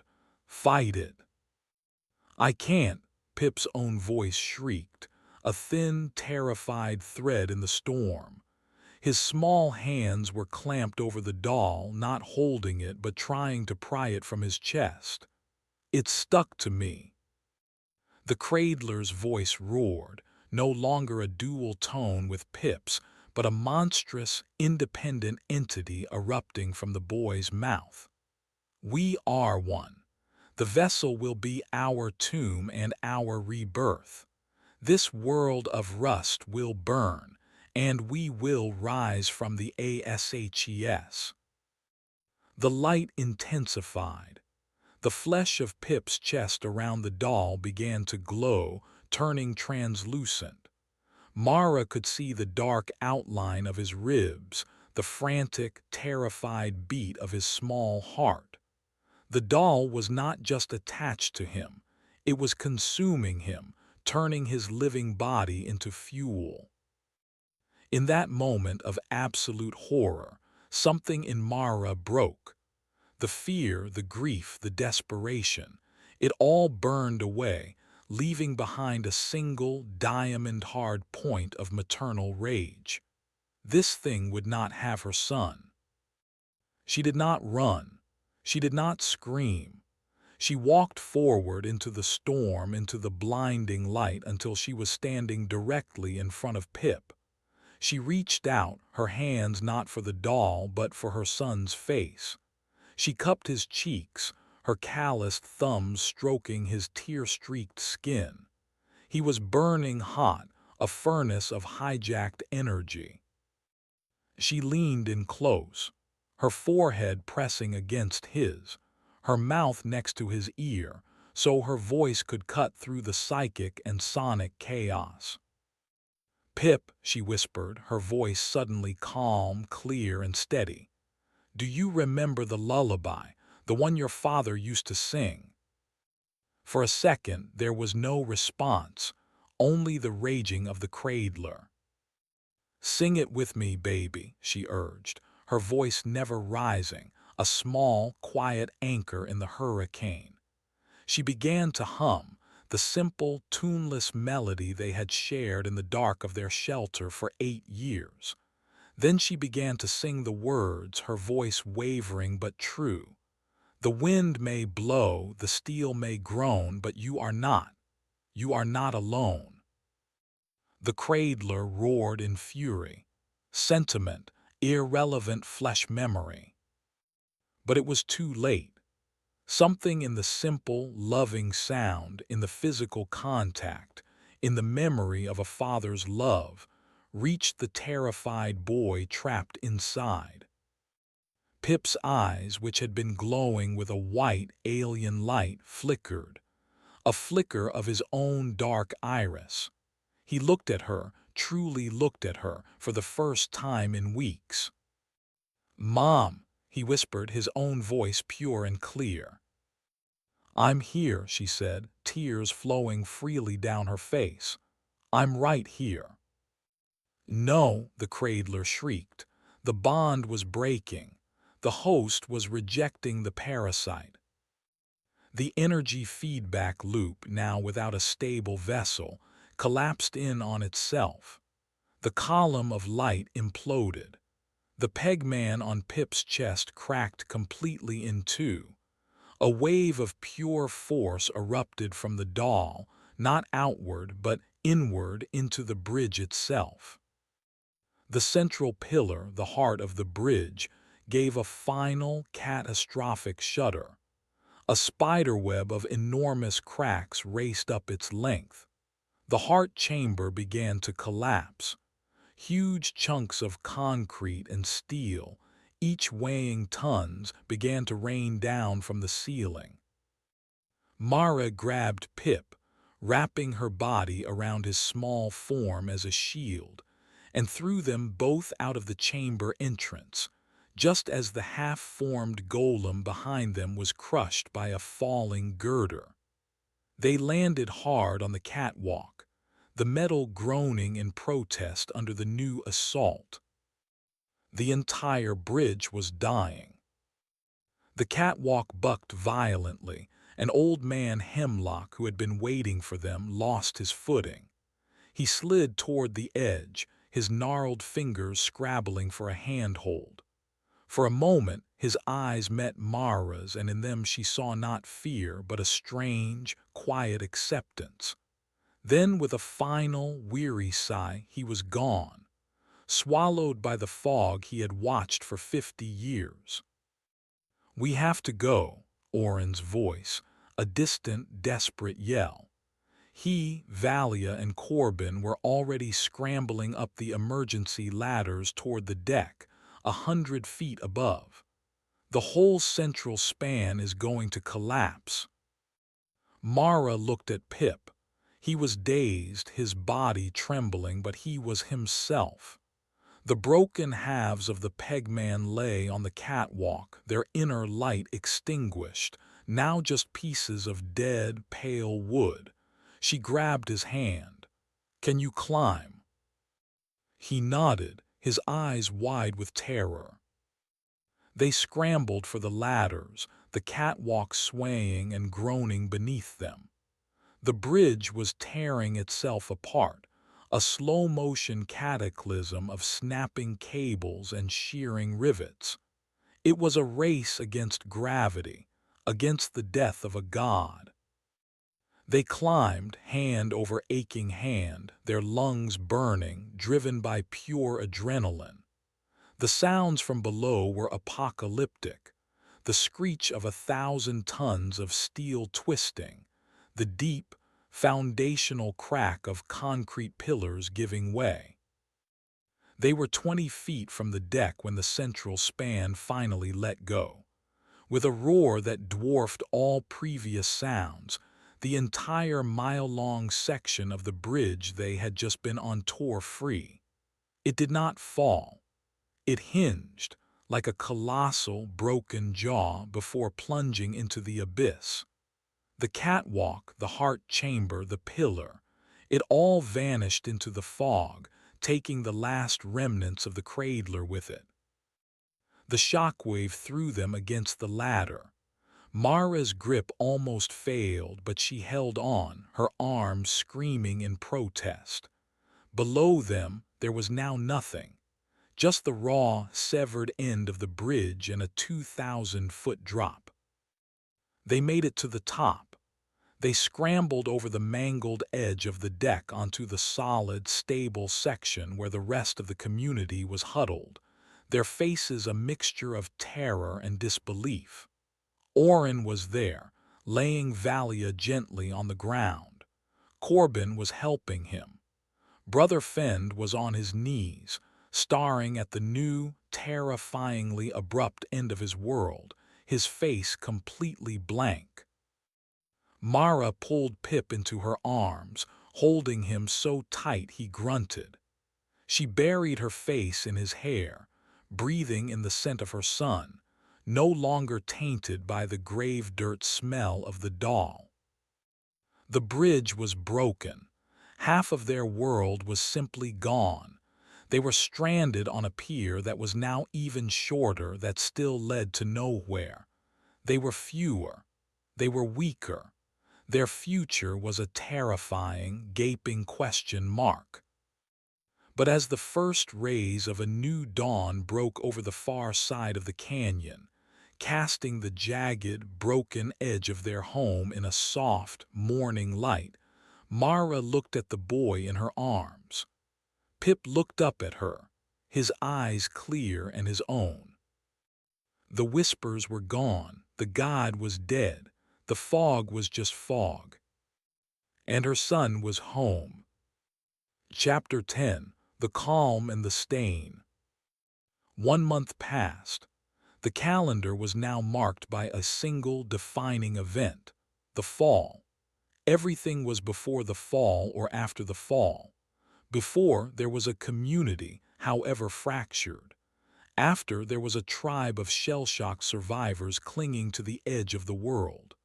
The bridge, their entire universe, was now half of what it had been, ending in a jagged, terrifying scar of twisted metal and shattered concrete against the open sky. The new reality was a quiet one. The fervent, hysterical energy of Brother Fenn's congregation had evaporated, leaving behind a residue of deep, communal shame. Fend himself was a ghost, a hollowed-out man who performed the most menial tasks without speaking, his eyes perpetually fixed on the ground. His former followers avoided each other's gaze, the memory of their shared madness a chasm between them. The god of the canyon was dead, and its orphans did not know how to live without it. Leadership fell back to Oren by default. He accepted it with a weary resignation, the weight of it settling into the new lines on his face. He organized the salvage operations, rationing the dwindling supplies with a grim fairness that Saria had never possessed. They had lost nearly half their living space, and more critically, the primary supply caches that had been located further down the span. They were living on borrowed time, and everyone knew it. Mara's world had shrunk to a single, fiercely protected point. Pip. He was her son again, wholly and entirely. The alien presence in his eyes was gone, replaced by a child's watchfulness. He was quiet, more so than before, and prone to long silences, but his hand would seek hers for comfort, and at night he would curl against her, a warm, solid presence in the cold dark. The bond between them had been reforged in fire and terror, and it was now unbreakable. But the boy was not unscathed. The stain of the cradler's possession remained.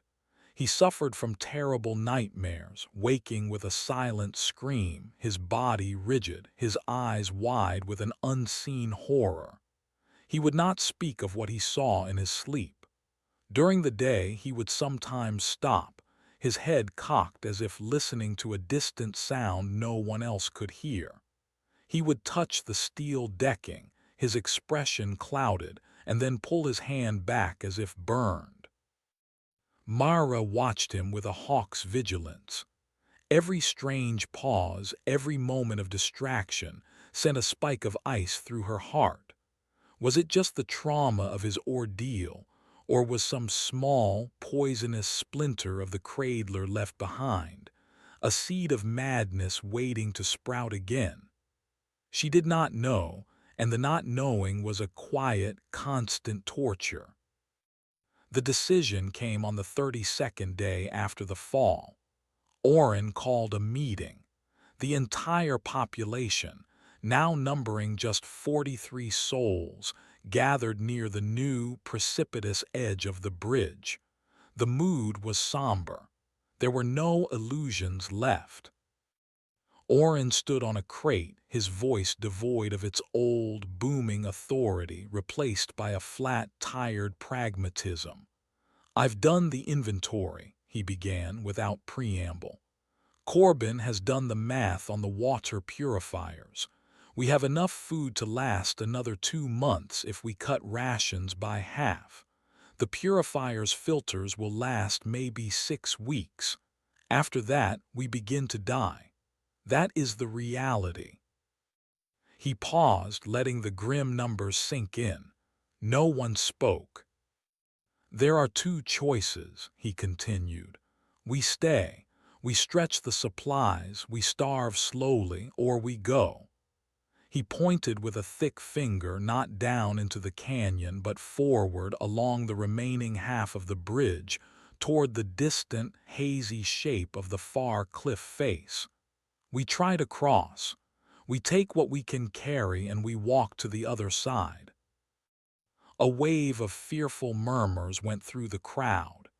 In all their years, no one had ever considered crossing.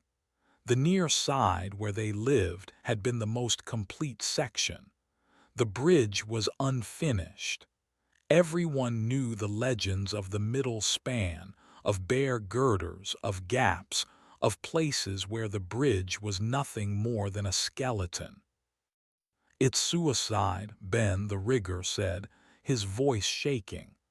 "Joss couldn't even make it a quarter of the way." Joss was alone and he was being chased, Orin countered. "We will go together. We will take ropes, tools. We will build where we must. It will be hard. Some of us might not make it. But if we stay here, none of us will make it. A chance of dying is better than the certainty of it." His logic was brutal and inescapable.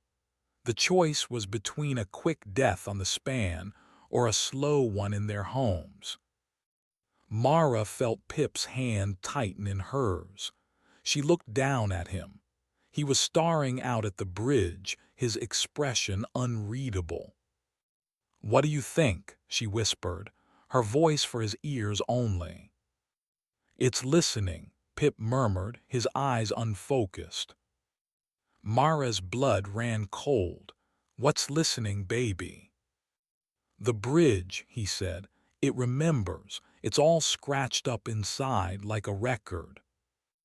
Before she could ask what he meant, Brother Fend spoke for the first time in a month. His voice was a dry, cracking rustle. "The foreman is right. We cannot stay, but we cannot go forward." He raised his head, and his eyes were no longer blank but held a new, different kind of light. It was not the ecstasy of faith, but the chilling certainty of the damned. That thing, the cradler, it did not come from the fog, it came from the ground. It was a poison in the rock that the pilings disturbed. The other side is no different. We will not find salvation there. We will only find the other half of our tomb. "Then what do you suggest, Fend?" Orrin asked, his voice dripping with contempt. "We should pray for the mist kites to carry us away." "I suggest nothing," Fend said, a strange, sad smile on his face. "I am merely observing the shape of our cage. It is larger than we believed, that is all." The debate raged for an hour, fear warring with logic. But in the end, there was no real choice. To stay was to die. To go was to hope. And humanity, even in its most desperate state, could not live without hope. A vote was taken. 39 voted to attempt the crossing. 4, including Fend and 2 other elderly residents, abstained, declaring their intention to remain, to die in the only home they had ever known. The next week was a flurry of methodical preparation. The community, given a purpose beyond mere survival, worked with a grim efficiency. Corbin and the other riggers assembled climbing kits, tested ropes, and fashioned makeshift grapnels. Valia, her arm and ribs still heavily bruised, organized the able-bodied into teams to pack the essentials: water, dried food, medical supplies, tools. Every ounce mattered. Mara's job was to pack for herself and Pip. As she sorted through their meager possessions, she found the small, broken-winged wooden bird his father had carved. She picked it up, her thumb tracing the familiar lines. Pip, who was watching her, came over. "He didn't hate it," Pip said quietly. Mara looked at him, confused. "Who, baby?" "The peg man," Pip replied, his voice barely a whisper. "He didn't hate the bird. He hated that Daddy made it. He was jealous." Mara stared at her son, a new and profound horror dawning on her. The cradler had not just been a monster. It had been an entity with emotions, with a twisted, possessive, childlike jealousy. It hadn't just wanted a body, it had wanted a life. It had wanted to replace not just Pip, but the memory of his father. It had wanted to steal her love. She dropped the bird as if it were on fire. The stain was deeper than she could ever have imagined. Pip was not just hearing echoes. He was remembering the thoughts of the monster that had worn his skin. On the final morning, the expedition party assembled. 39 people, a thin, determined line of survivors, stood at the demarcation line that had once been Joss's point of no return. They were about to step into the unknown. Fend and the 3 others stood apart, watching them with a funereal stillness. Orrin gave Myra a grim nod. "Keep the boy close." She pulled Pip nearer, her hand resting protectively on his shoulder. As they took their first steps onto the untested section of the bridge, a strange silence fell. The familiar wind still blew, but the deep, resonant hum of the living bridge was gone. The structure beneath their feet felt inert, dead. But it was not empty. They walked for an hour, the way forward surprisingly stable. Then they came to a place where a temporary construction shelter had been welded to the side of the walkway. Its door had long since rusted away. Pip stopped dead. He stared into the dark interior of the shack. "What is it?" Mara asked, her voice tense. "He's in there," Pip whispered, his body trembling. "He's scared. He doesn't want to fall." "Who, Pip?" Orin asked, coming back to them. Pip pointed a shaking finger into the shack. "Mr. Avi. His leg is caught. The rivet came loose. He's been calling for help for 50 years. Corbin shone a powerful flashlight into the shack. It was empty, save for a pile of rusted debris. But on the floor, wedged between two metal plates, was a single decaying work boot. And next to it, scratched into the rusty wall, were the frantic, desperate words, "Leg stuck. Help me." The bridge was not haunted by a god anymore. It was haunted by its ghosts, and Pip could hear every last one of them. Chapter 11. The Choir of the Fallen. The discovery in the construction shack changed the atmosphere of the expedition. The fear of structural collapse, a known and measurable danger, was now overlaid with a thin, cold blanket of supernatural dread. The survivors walked with a new tension, their eyes darting into every shadow, their ears straining against the wind. They were not just walking through a ruin. They were walking through a graveyard, and they had a tour guide who could hear the dead.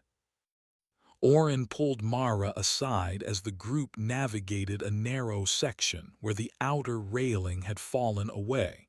What he said back there. How? "I don't know," Mara confessed, her voice a low, worried whisper. "He says the bridge remembers, the cradler. It must have opened something up inside of him. A connection." "A connection to what? To ghosts?" Orin scoffed, but his skepticism was hollow, a reflex from a world that no longer existed. He had seen the bridge itself bend to the doll's will. Whispering ghosts were a small leap from there. Keep him quiet about it. People are on edge. The last thing we need is a new prophet. Mara understood. Pip's gift was a liability, a potential spark in the powder keg of the group's fragile morale. She spoke to Pip, telling him to keep what he heard to himself. He agreed with a solemn nod, but she could see the strain it caused him. He would walk with his hands pressed over his ears, his eyes squeezed shut, trying to block out the cacophony that only he could hear. The further they traveled, the worse it became. The bridge was a repository of pain. Every accident, every death that had occurred during its long and troubled construction had left an indelible psychic scar on the structure, and Pip was the needle dropping onto the grooves. They passed a section of scaffolding that hung, twisted and mangled from the underside of the deck. "They were playing cards," Pip murmured to Mara, his voice barely audible. "3 of them. A bolt sheared from the main truss above. They never even looked up." Later, as they were carefully crossing a wide gap on a makeshift plank bridge set up by the riggers, Pip stopped and pointed down. The concrete bucket slipped its tether. It was full. It hit him. There was nothing left. His descriptions were flat, emotionless, and delivered with a chilling certainty.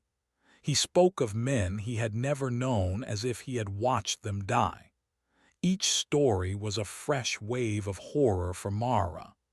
The cradler had not just scarred her son. It had turned him into a living reliquary of the bridge's tormented history. The physical challenges were just as immense. The bridge's condition deteriorated with every mile. Walkways ended abruptly, forcing them into long, dangerous detours through the girders below. Progress was agonizingly slow. The sun began to set, painting the fog in hues of orange and blood red. They had to find a place to make camp. They found it in a relatively sheltered area where four massive support beams converged, creating a semi-enclosed platform. It was shielded from the worst of the wind, and the riggers secured safety lines around the perimeter. A cold, tense camp was established. No fires were allowed. No one knew what fuel sources lay ahead. They ate their cold rations in a grim silence, the only sounds the moaning of the wind and the creak of stressed metal. As darkness fell, the haunting intensified. Without the light of the sun, the whispers grew bolder. Pip curled into a tight ball in Mara's arms, shivering despite the warmth of their shared blankets. "They're louder in the dark," he whimpered. "They're all talking at once." "What are they saying?" Mara whispered, her own fear a cold knot in her throat. "They're asking questions," he said, his voice trembling. "Why us? Is anyone there? It's so cold. And one of them is singing, a woman. She's looking for her little girl." Mara held him tighter, humming the lullaby, trying to drown out the spectral choir with a song of the living. A commotion on the other side of the camp drew her attention. A heated argument had broken out. It was Zora, the young weaver, and Ben. "We should never have come," Zora was saying, her voice high with panic. "This place is cursed. It's not just the rust, it's wrong." "Be quiet," Ben hissed. "You'll start a panic." Joss knew, she sobbed, the name of her dead lover, a painful ghost between them. He used to talk about it. He said the deep girders always felt cold, even in the sun. He said he sometimes heard voices like a radio tuned to static. We thought he was crazy. Her words sent a ripple of unease through the camp. Others started to mutter. They had all heard stories. The bridge's reputation was an old one. The cradler had been an amplification of a pre-existing malice. Oren moved to intervene, but he was too late. A scream cut through the night. It came from one of the camp's edges, where a man named Tam was on watch. Everyone scrambled to their feet, grabbing pipes and tools. They found Tam backed against a support beam, his face white with terror, his flashlight beam shaking violently. He was pointing at a service hatch in the floor of the platform. It moved," he stammered. "I swear it, the handle, it turned." Corbin knelt and inspected the hatch. It was a heavy iron circle, rusted shut for what looked like decades. "That's impossible, Tam. This thing would take a crowbar and an hour to open." "I saw it," he insisted. As if to prove him right, a loud metallic scrape echoed from beneath the hatch. Then another. Something was moving in the dark, enclosed space below their feet. Pip, who had followed Mara, let out a small gasp. "It's not one of them," he whispered, his eyes wide with a new kind of fear. "It's not a ghost." "What is it, Pip?" Mara asked, her hand gripping his shoulder. "It's hungry," he said. "It's been sleeping for a long time. Our footsteps woke it up." The scraping stopped. A heavy, rhythmic thump, thump, thump, began. It sounded like something immense and heavy was trying to break through the hatch from below. The iron plate began to bulge upward, the rusted metal around its hinges groaning in protest. The survivors backed away, their flashlights all trained on the vibrating hatch. This was not a memory. This was not a psychic echo. This was a physical presence.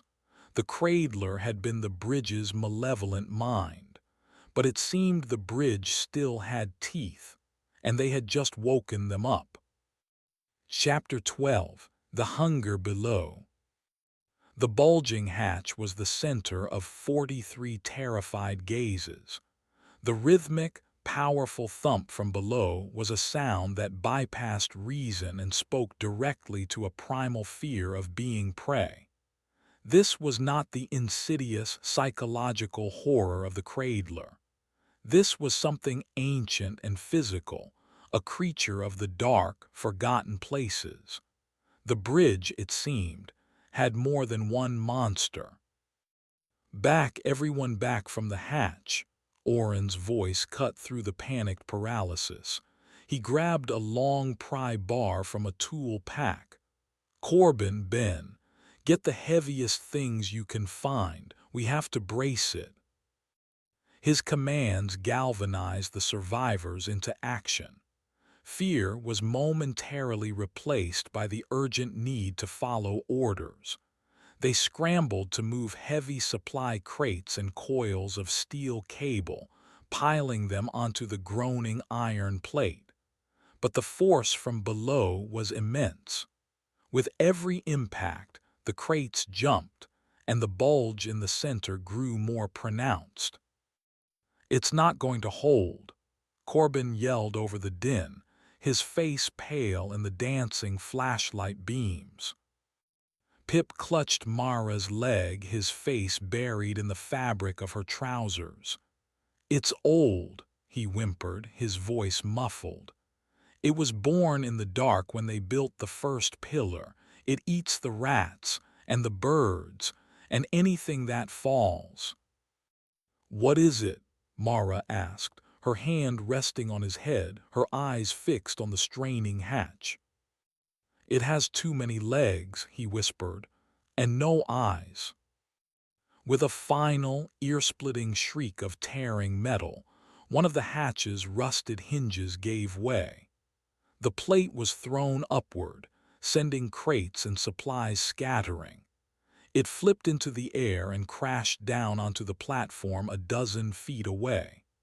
From the dark, square hole in the floor, a profound silence emanated, deeper and more terrifying than the noise that had preceded it. For a long moment, nothing happened.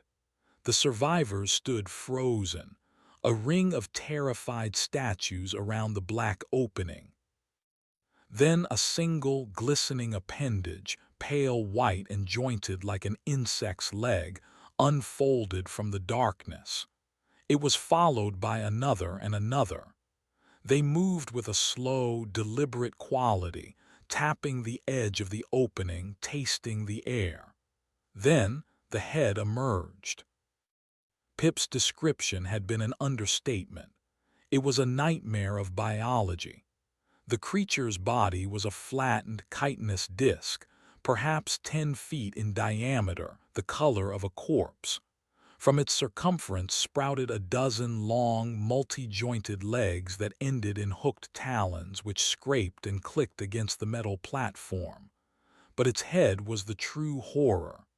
It had no eyes, only a smooth, pale plate of chitin. Below this, its entire face was a single, vertical maw, which opened like a steel trap, revealing rows of needle-like black teeth. It was a creature designed for one purpose: to find things in the absolute dark and devour them. It unfolded itself from the maintenance tunnel, its bulk filling the enclosed space. It moved with an unnerving, fluid grace, a giant, pale spider made of bone and nightmare. For a second, the creature and the human stared at each other in a tableau of mutual shock. Then it opened its maw and released a high-pitched, chittering scream, a sound of pure, ravenous hunger. That broke the spell. The camp exploded into chaos. People screamed, turned, and ran, a panicked herd with nowhere to go. The creature, impossibly fast, scuttled after them. It ignored the larger group and singled out a lone, slow-moving survivor, Tam, the man who had been on watch. One of its long legs shot out, the hook at its end snagging his ankle. He was pulled from his feet with a terrified cry. The creature dragged him back toward its waiting mouth, its chittering growing louder, more excited. The sight of Tam being dragged to his death shocked Orin out of his own fear. "No!" he roared. With a desperate battle cry, he charged, swinging the heavy pry bar like a club. He brought it down with all his strength on the leg that held Tam. There was a wet, cracking sound, and the leg bent at an unnatural angle, splattering a foul-smelling, clear fluid. The creature shrieked, a sound of pain and fury this time, and released Tam, who scrambled away on his hands and knees. It turned its eyeless face toward Orin, its vertical mouth snapping. Valia was right behind Orin, her own pipe swinging. She struck another of its legs, eliciting another pained screech. The beast was a cornered animal, lashing out now not just with hunger but with fury. It lunged, its massive body surprisingly agile. Orin and Valia were forced to leap back. "We can't fight it," Corbin yelled. "We have to run." "Run where?" Ben shouted back, his voice cracking with panic. "We're trapped." Mara grabbed Pip, pulling him away from the fight, her mind racing. They were on an isolated platform, a dead end. The way forward and the way back were narrow, single-file catwalks. The creature was between them and their only escape route. They were utterly, completely trapped. The creature, enraged by the two who had wounded it, reared up, its front legs lashing out. Orin parried a blow with his pry bar, the impact sending a shockwave up his arms. Valia was not so lucky. A hooked talon caught her across the chest, tearing through her jacket and flesh. She cried out and stumbled backward, clutching the deep, bleeding gashes. It was going to kill them all, one by one. Then Pip's small voice cut through the chaos. "The crane," he said, his voice quiet but clear.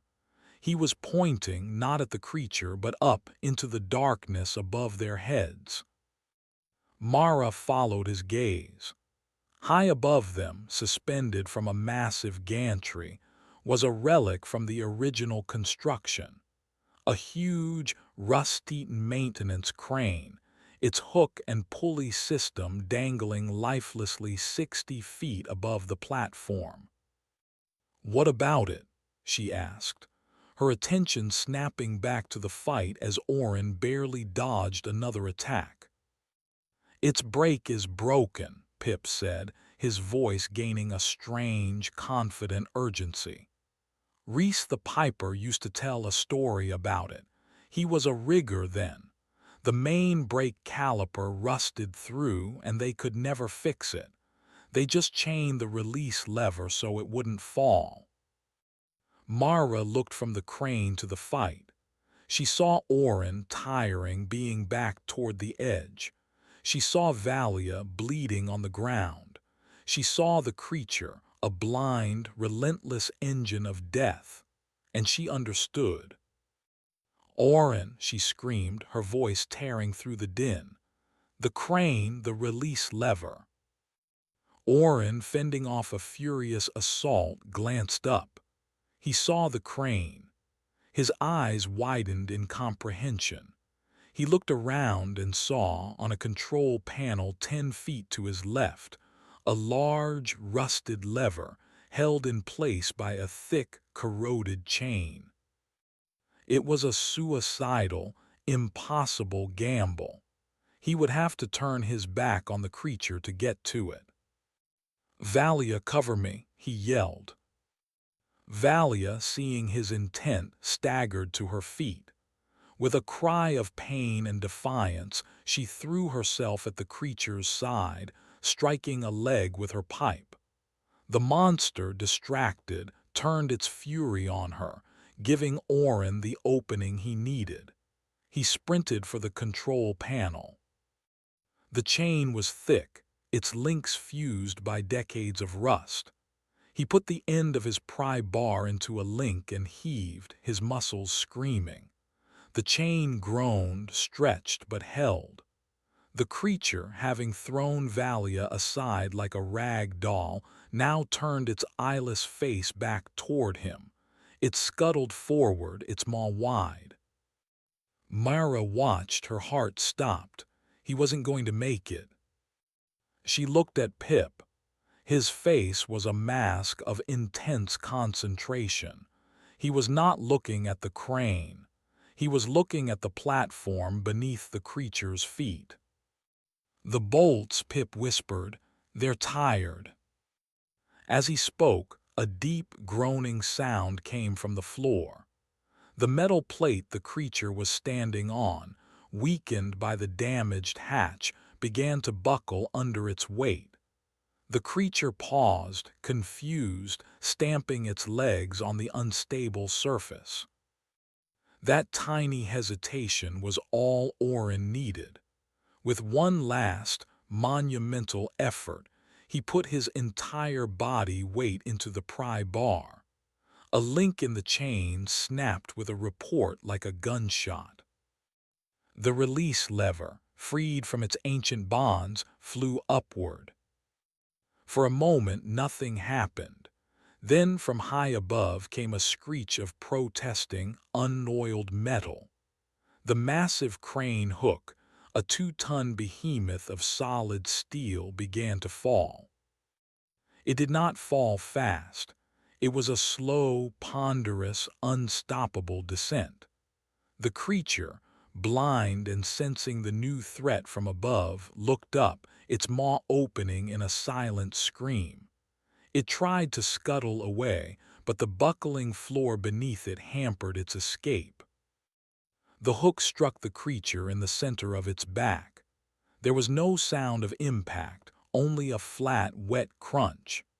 The chitinous shell shattered.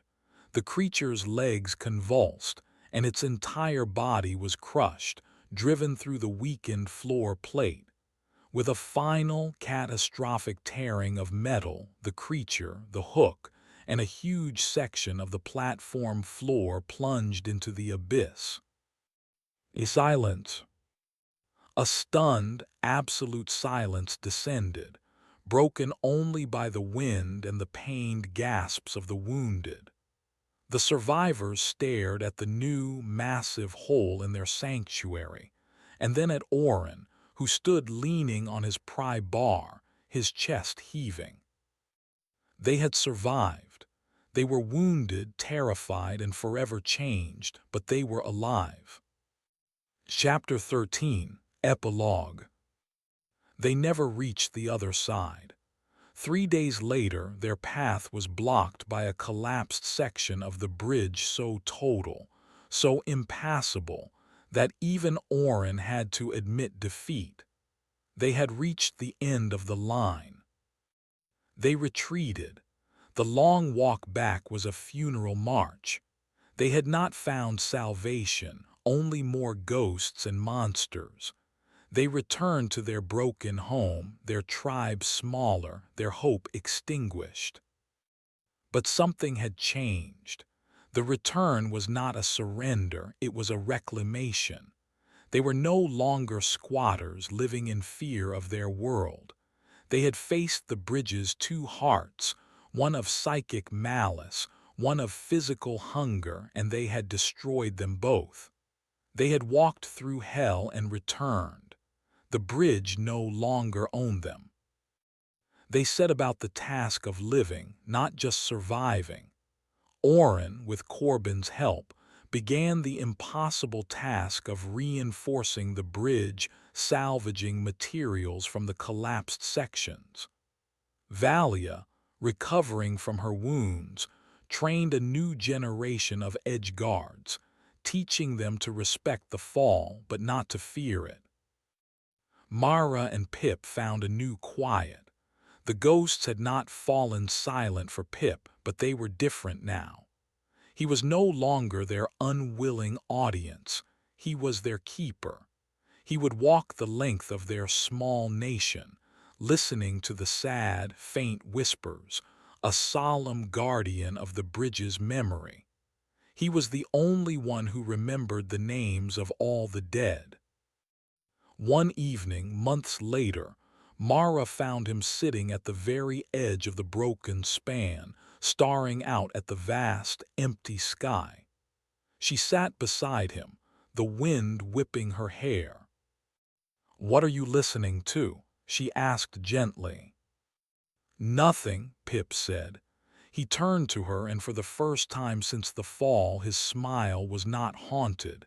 It was not the ghost of the pegman's grin. It was his own. "It's quiet today." They sat together, a mother and her son, on their impossible island in the sky. The world beyond the canyon was a forgotten dream. This broken bridge was their entire universe. It was a tomb, a cage, a monster. But for the first time, as they watched the sun set, painting the fog in brilliant, hopeful colors, it felt like a home. The end.